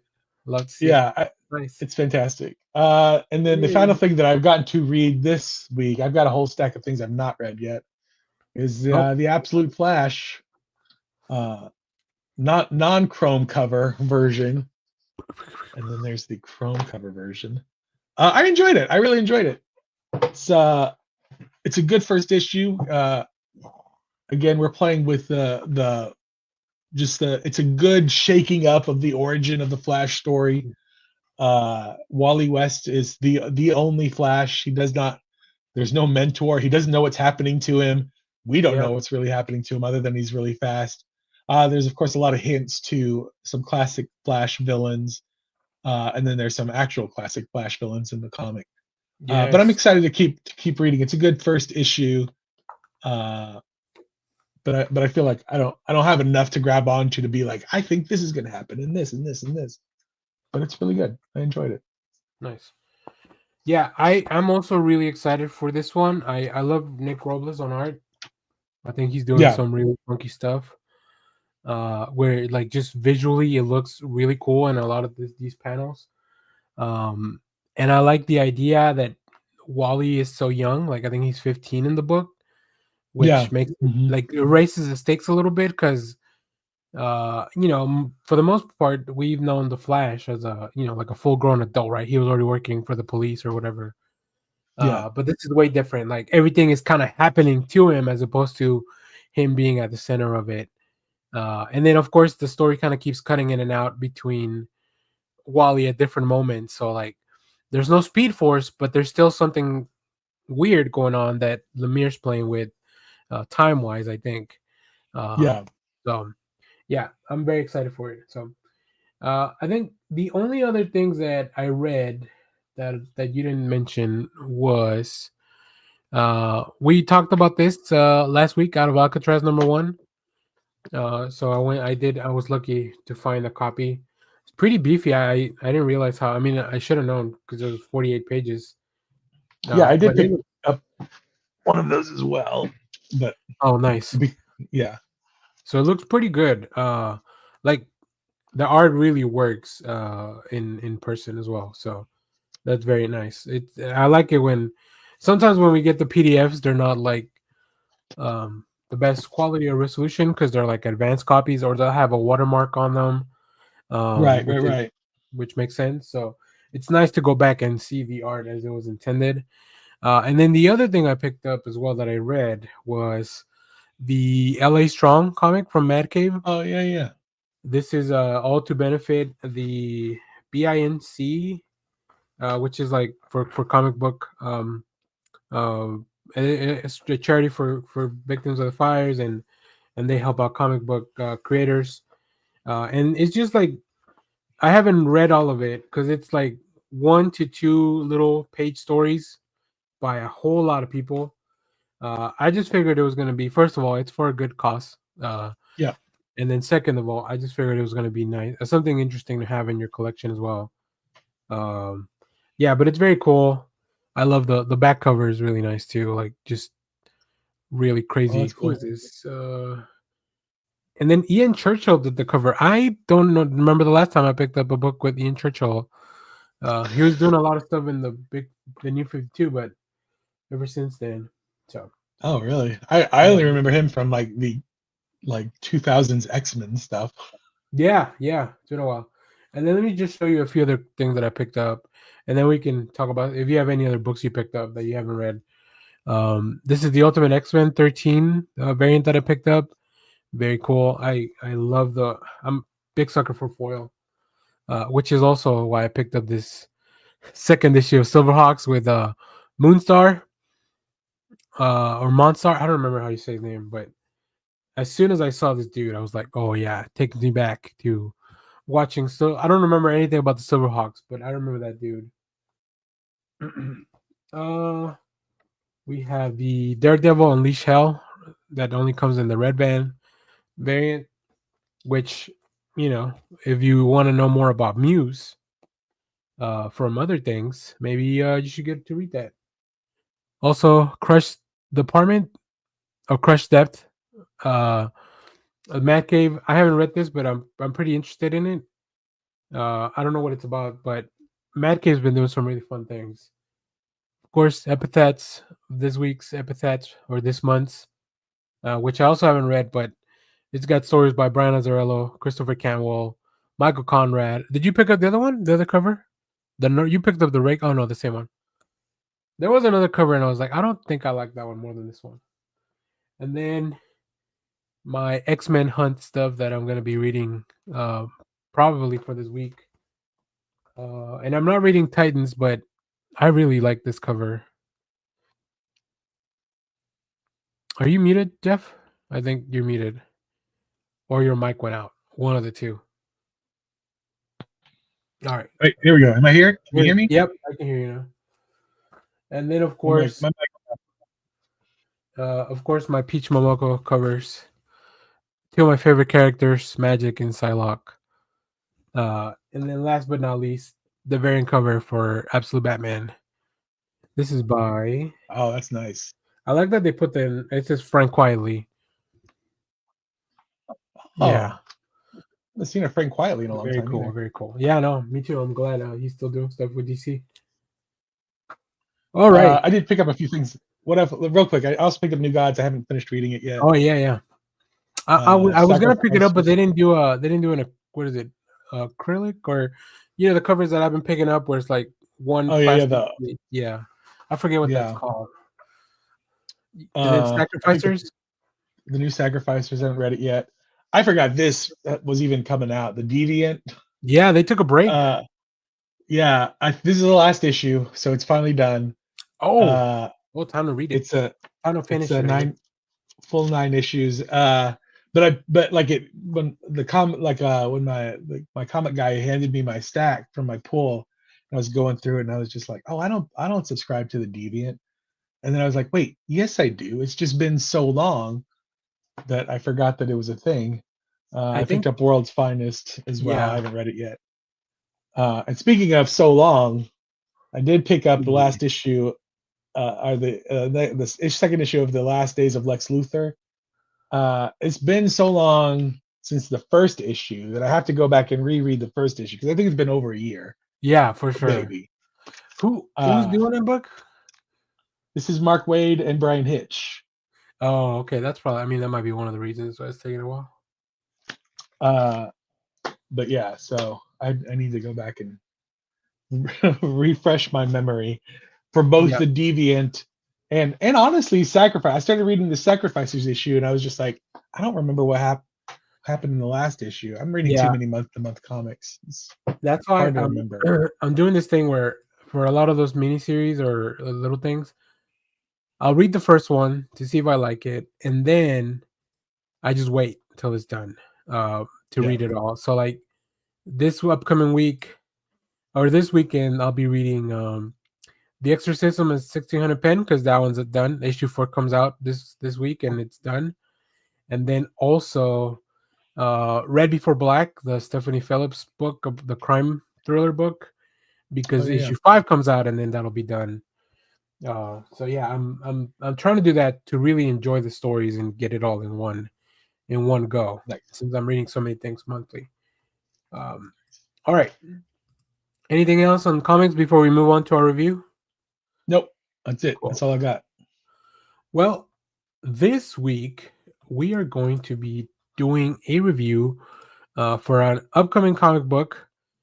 It's coming out next week, and I'm pretty excited about it because all the other Universal Monsters books have been so cool. We're going to be talking about The Mummy #1. This is by Faith Erin Hicks with Lee Loughridge on colors. Of course, part of the Universal Monsters. Oh man, there's so many cool covers of this. So I'm very, very excited to get into it. But Jeff, before I give you a synopsis, what did you think of this book? I really enjoyed it. I've read I've out of these Universal Monster books, I've read the Frankenstein, I've read the Creature from the Black Lagoon. I still have not read the Dracula one. But Probably my it's out in favorite one. trade now, so I might go get the trade at some We point. have a review copy of the trade too. I'm gonna make you read it.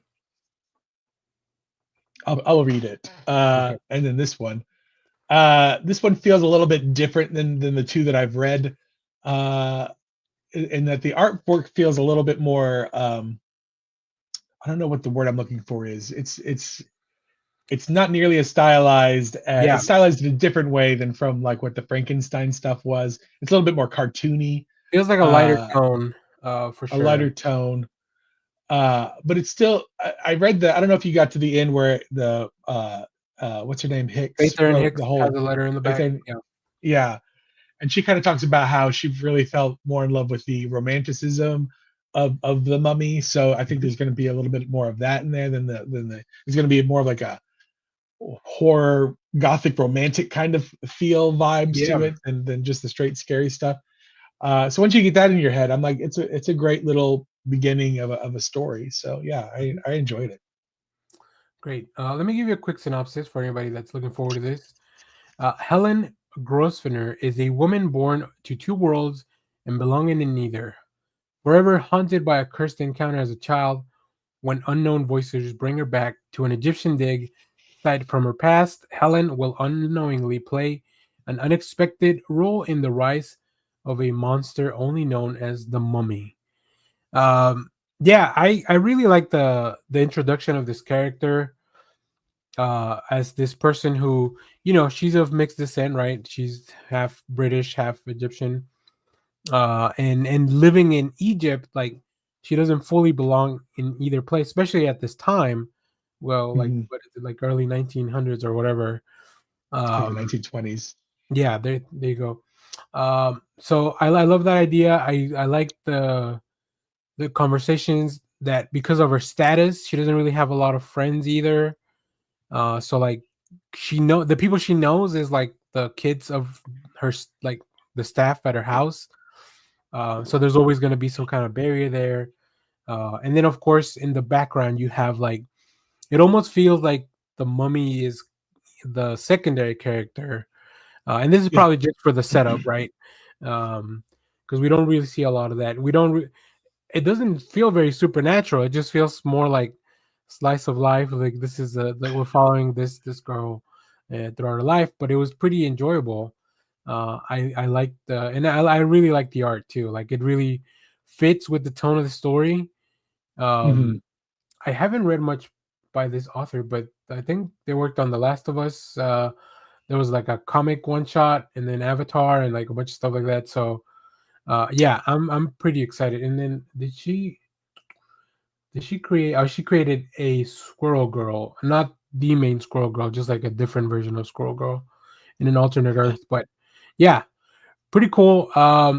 I really really enjoyed it, and for an artist to do like the whole thing on their own, that's always very difficult. But it helps like focus in the vision. And there's even more aspects I don't want to go into, like the stuff with the mirror and all that. Like I don't want to go into anything Yeah. because it might be spoilery. But you can see that they're playing with a lot of really fun stuff here. Yeah, it definitely does feel like she is like it's based on this the main character, her, and then the Mummy. it's not secondary, but they're going to go careening. Her story is going to go careening straight into the Mummy story. Yep. Also, like, I mean, I know this story takes just for future reference. If you're in Egypt, just don't translate anything. I think that's the best way to not deal with a mummy. Just stop reading stuff out loud. Well, they didn't know back then. I know. We But know now now. we know. We should know now. We should know better. Yeah. But I feel like they're still cracking open old sarcophaguses left and right out there somewhere. And I'm just like, you guys, you've never seen a movie before? Come on. If anything, what we should do now is go to like all those places and put the stuff back. Right. Exactly. Yeah. So let's try to close up some of these portals to hell. That's right. But yeah, very exciting.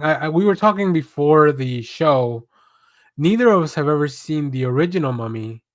I think the main Mummy in our minds is, of course, the most well known, the Tom Cruise remake.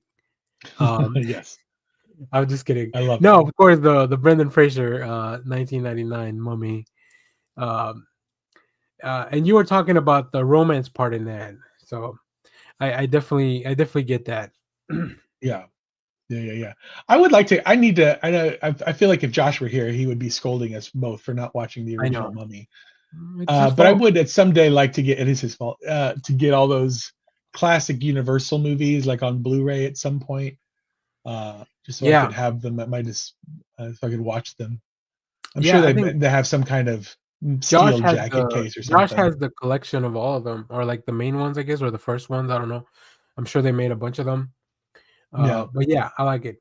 I also really like the mummy design. It's not like gory or anything. It's just like, yeah, I guess that's kind of what classic mummy, a dry dead body would look like. Yeah. There was one thing I think in our, because the PDF that we get sent splits up the, whenever it's a double spread page, like it splits it up. But I think there's one where you see the sarcophagus and then the dad's reading it like in that page of the reveal. So I can't wait to see what this looks like in the book.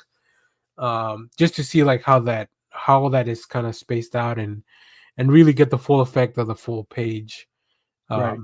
On some of those things. But yeah, very exciting stuff. I really like it. So recommend you pick this up coming up this week. I wonder if they'll ever get to like the lesser known like Universal. Well, who else is out there? I don't know much. Like I think this has touched on all the ones that I'm familiar with. So your big like 3 or 4, Frankenstein. I guess the Wolfman is probably next. Wolfman. Yeah, so there's Wolfman, Frankenstein, Creature from Black Lagoon, Dracula are and the Mummy. Then I think Dr. Jekyll and Mr. Hyde gets roped in there sometimes. Oh yeah, that was weird ones. Dark, it's like Dark Universe, right? Yeah, and then there's ones that are like man with a monkey brain. Like there's all these like really tiny ones that were like one off that they tried to turn into their things, but that never happened. So there's just these universal monsters that are just like the way lesser known ones that are just like all different kind of variations of other ones. Let's see. Oh, Quasimodo.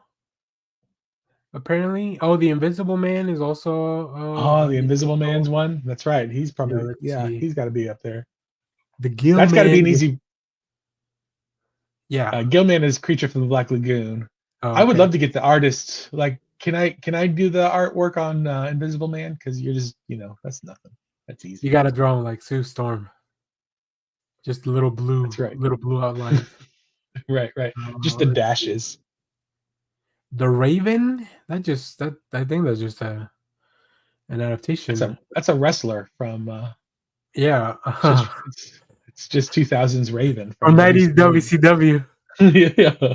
The Phantom of the Opera. He was one.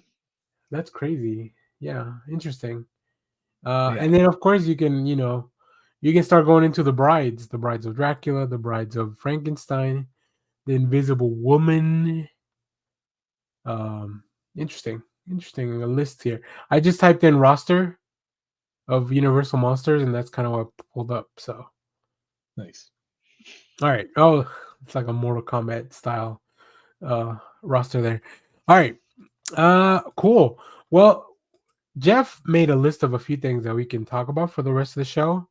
We can also end the show whenever we want. We don't have to stay here till 12, but I think there's a few things that we probably do want to talk about a little bit. I'll let you pick. I mean, let's just talk about the first thing because I have thoughts on that as well. Let me see what I put first.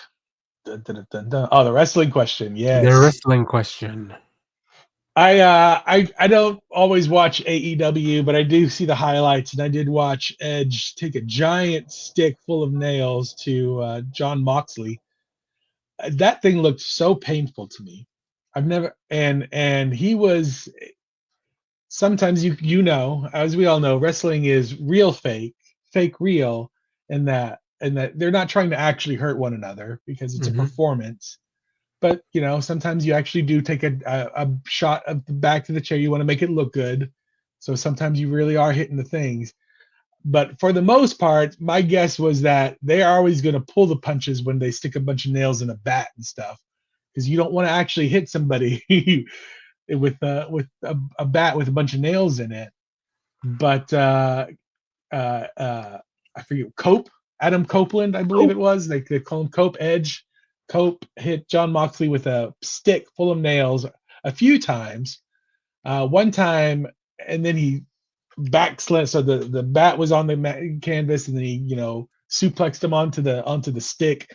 John Moxley hops up. The stick is stuck in his back, and you can see the ref like, do I pull it out? I don't know. You feel like John's being a showman, saying like, don't pull it out because this looks cool. It's painful. It looks cool though.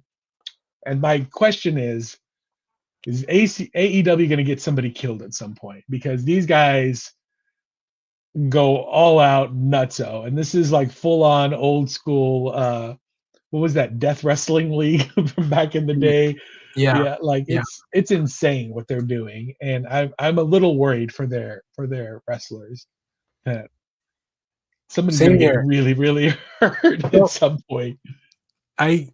The way I watch AEW is that I'll start.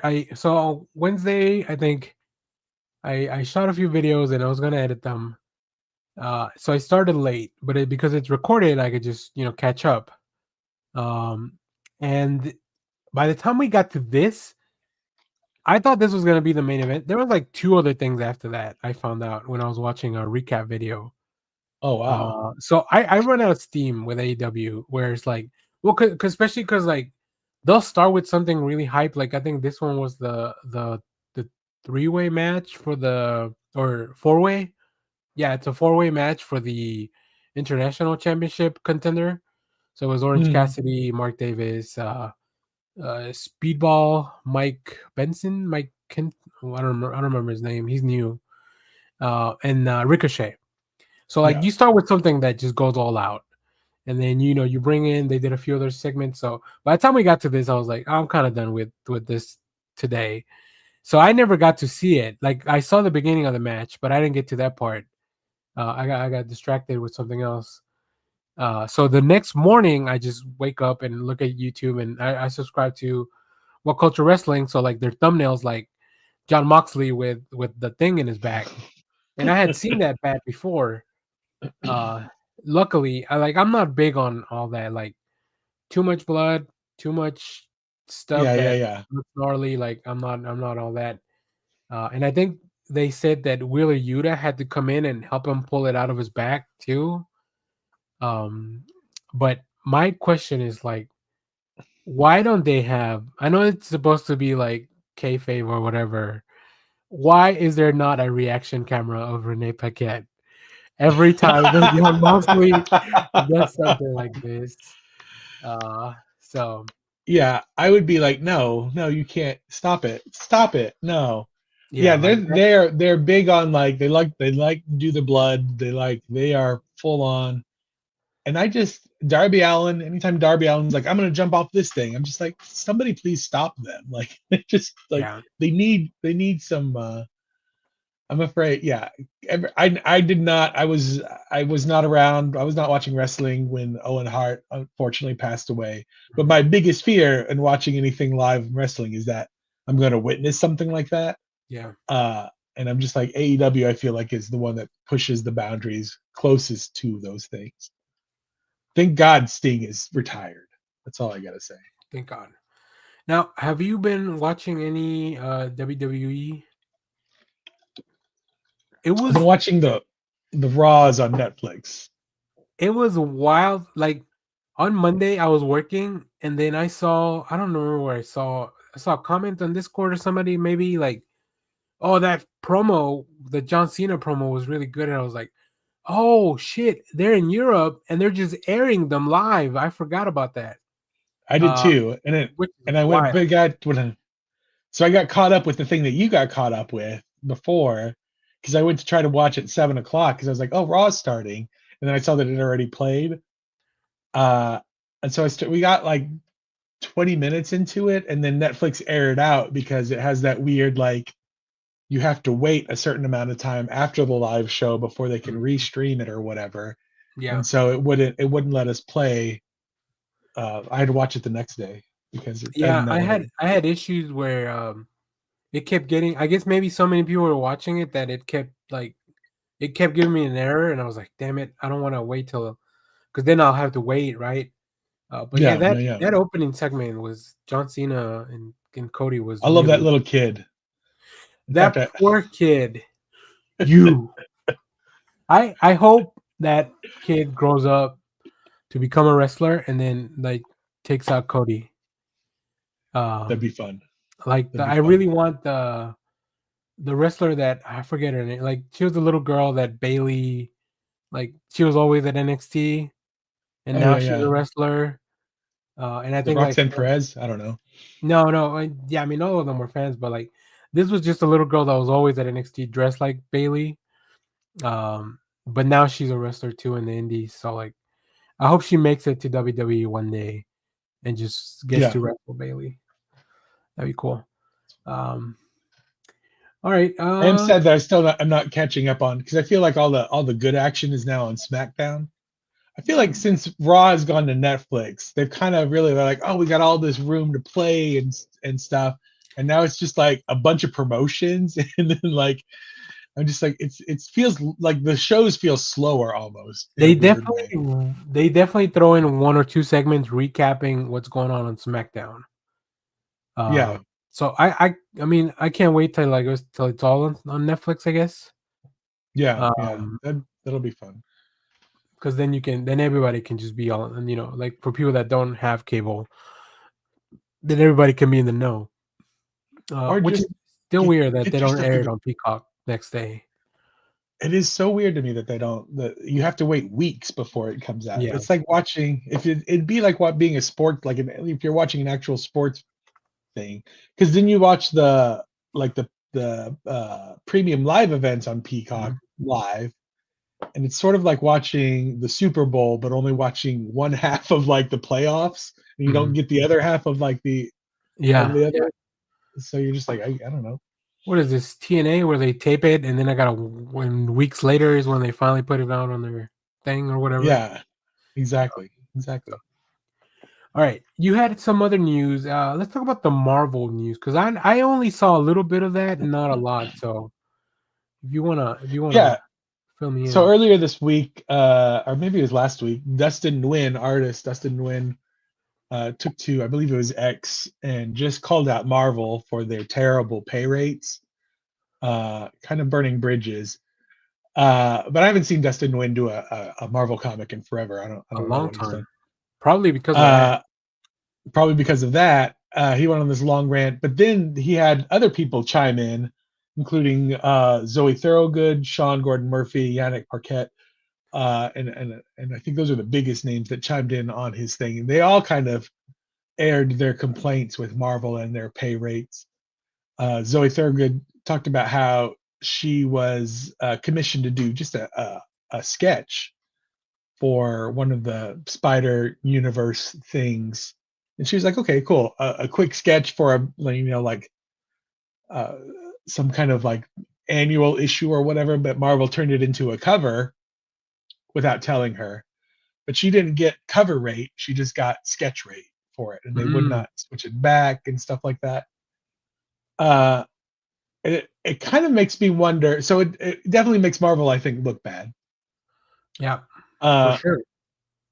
and I think, it makes me wonder if Marvel, and I know, and I seem to remember back in the day, I didn't look this up, but I seem to remember maybe it was either, I think it was Dan Mora. Dan Mora was like either you could either sign an exclusive contract with Marvel or with DC, and then DC was the one that's like, here's the money, and so he was like, well, I'm going to DC. But it feels like Marvel,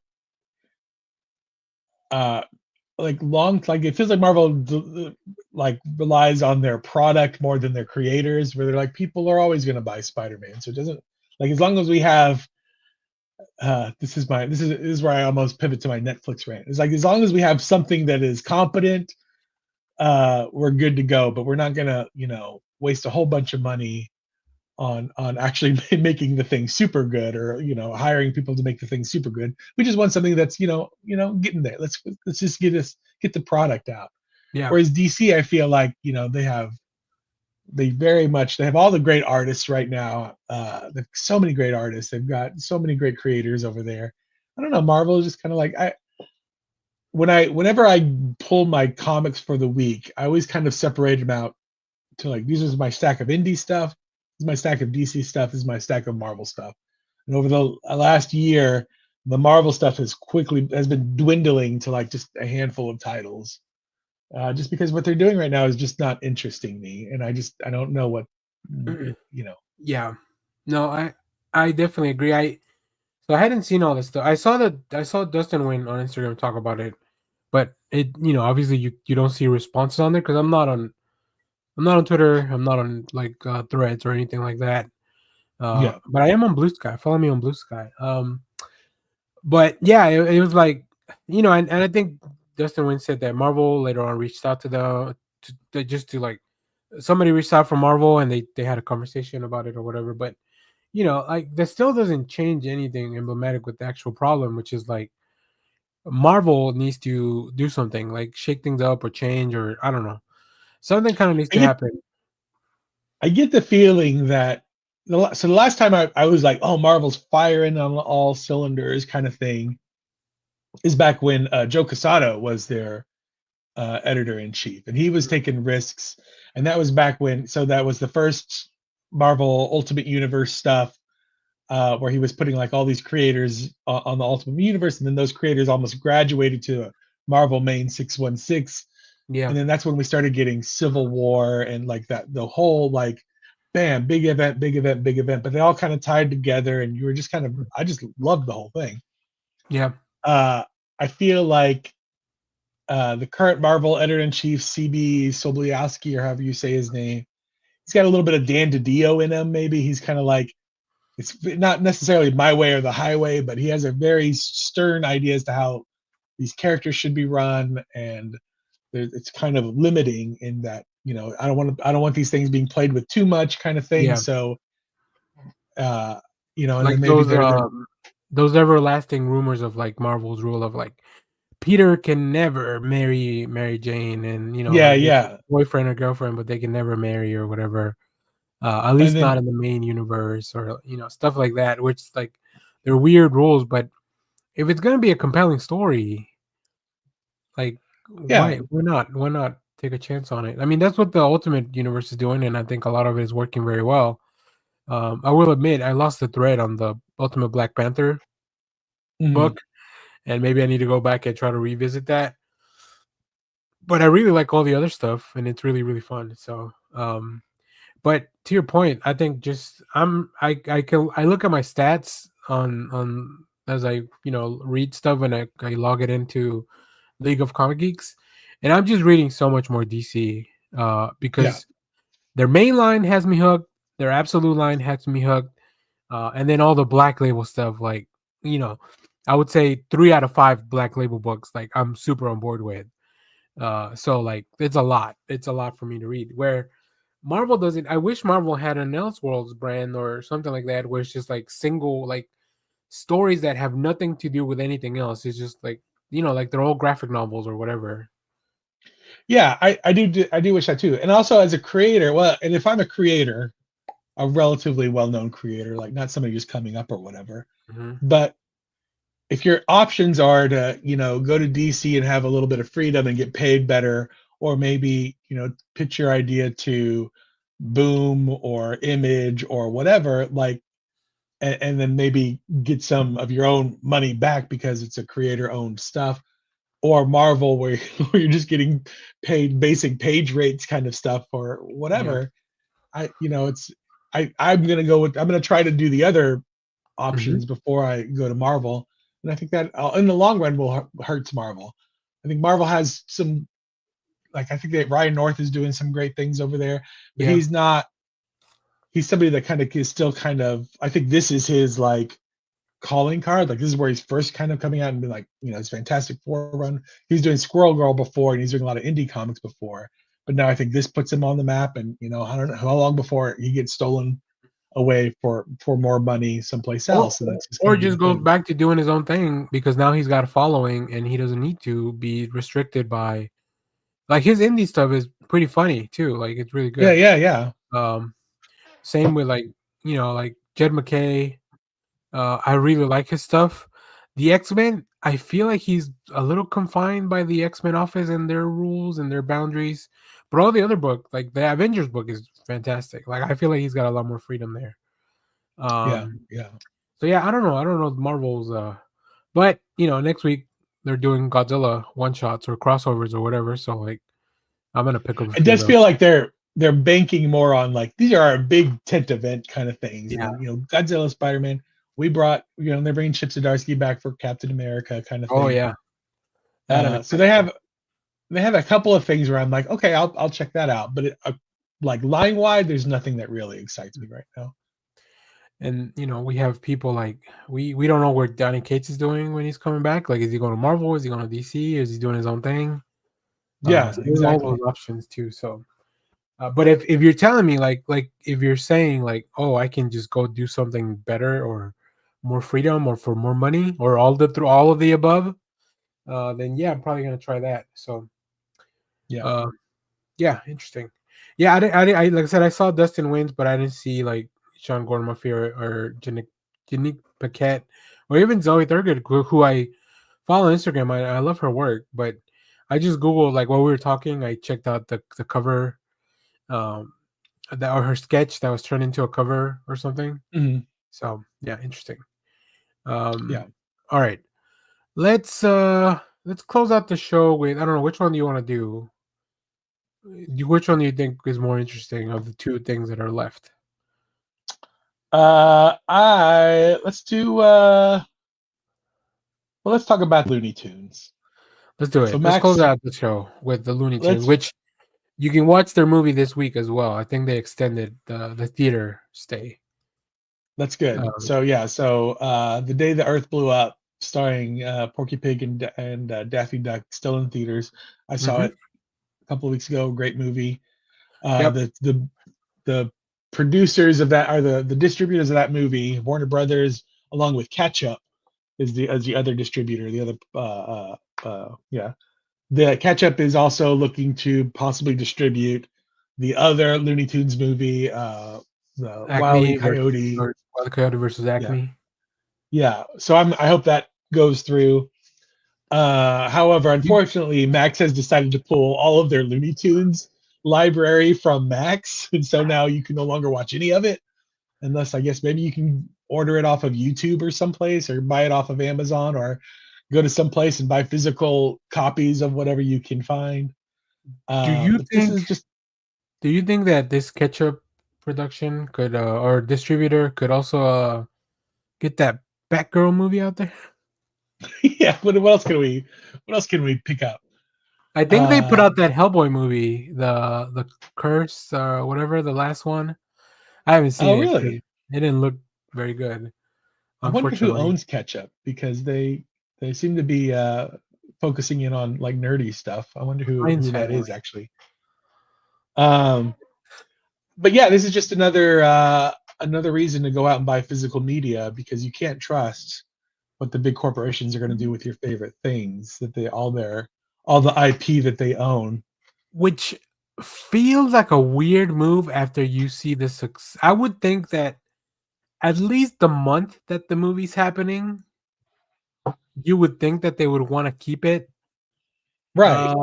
in So maybe like some synergy kind of thing. yeah, like maybe put Looney Tunes on the front page. I'm like, hey, you If like you're that seeing, movie? That or you don't want to go watch that movie at the theater because it's not streaming somewhere, but you can watch other Looney Tunes stuff here. Uh, yeah, that's it's weird. I insane to hope. me. And they also keep the methods of distribution for specific things. So like there's no longer, I don't think there is. Cartoon Network no longer exists. You know, like all those like what was the old like Boomerang? So Boomerang Yeah. would be the cartoon cable network that would show all the old Looney Tunes stuff. But Mhm. there's no place to go to watch that because they just incorporated it all into Max. Yep. There's And no. then You and then can't. You off gotta go Max's. to watch Adult Swim. You gotta go to Max. You don't. You can't go to their own website anymore. Yeah, Uh, and it just gets lost in the shuffle there. And because the first 4 pages of Max are all home improvement shows. huh? And Oh, I was like, there's not that many seasons of Home Improvement, is there? there could be. The world's on. Uh it's all about those people from Waco, those who are those home renovators from Waco, the Oh, the Magnolia brothers, people. the Property Brothers. No, who No. the Oh, I don't know. Magnolia. I don't Okay. watch any of Well, those things. we So gotta get you to watch Home and Garden Network more often. eh, You're I think I'll gonna stick learn to to do. my Next Level Chef. Okay. I like the cooking ones. Anyway, there's no place to go watch, old classic cartoons and stuff. And it's a shame because I don't know if the kids love old classic Looney Tunes, but like it's great comedy, the classic comedy. There's some really great old animation in there. Chuck Jones is a genius beyond all, accounts. And Me, that stuff yeah. you should be able to access that stuff. And the fact that pulls it off is just ugh. Meanwhile, Disney's like, oh yeah, we're just gonna do an all-day Simpsons live stream channel. Like, Yes. which They're is going like, the why would opposite you way. not do that with Looney Tunes? Like that just feel like If just leave it on.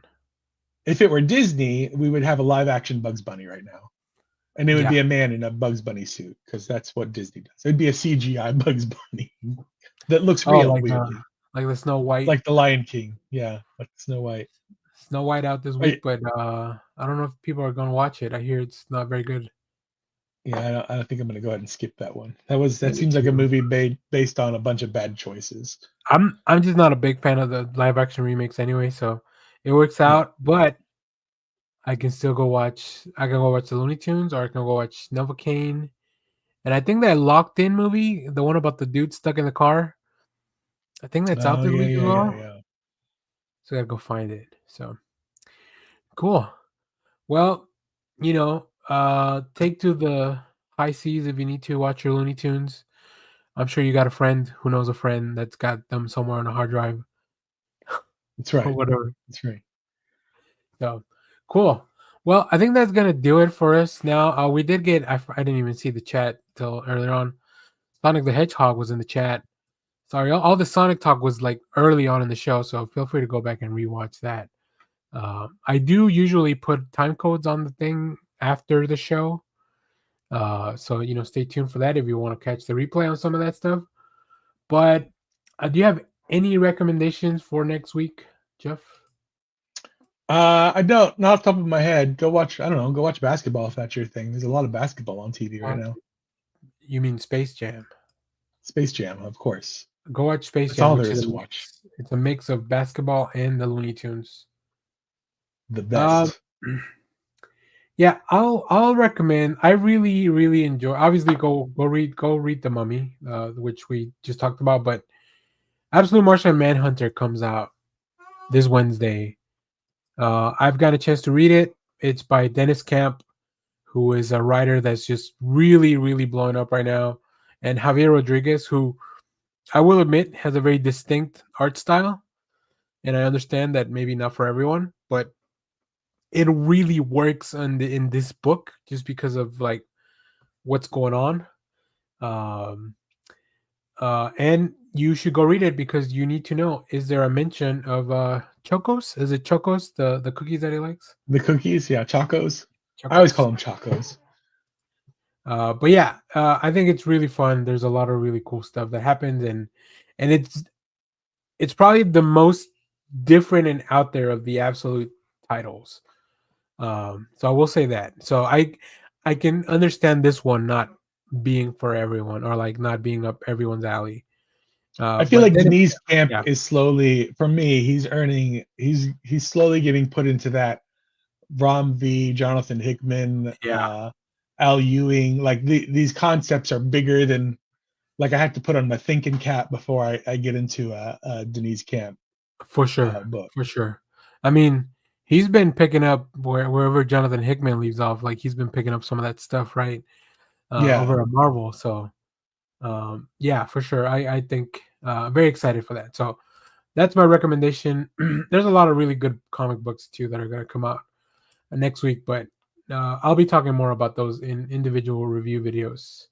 So, all right. Well, that'll Love do it. it for us today. Two-man show did it. We did it. 2-man show. Nobody's bladder exploded, so that's a good I always tell Jeff, like, we'll just go as long as we can, but like we always make it to 2 hours. Easily made it to 2 hours. So, all right. That'll do it for us today. Thanks for watching, everyone. Make sure to subscribe.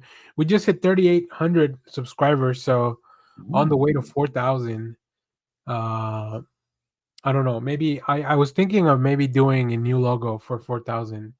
I had to talk to Josh about it. If not, maybe I have to get someone else. 3-man show. Carlos was in the chat. Thank you, Carlos, for watching and chiming in a couple of times. So stay tuned. I don't think I'm streaming today for cards, but I might be streaming tomorrow. I have a few more things to open, or I might build a Lego little thing I bought.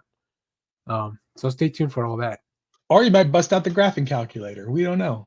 The graphing calculator. Yeah, maybe we'll play games on the TI-83. All right. Thanks for watching, everyone. Bye-bye.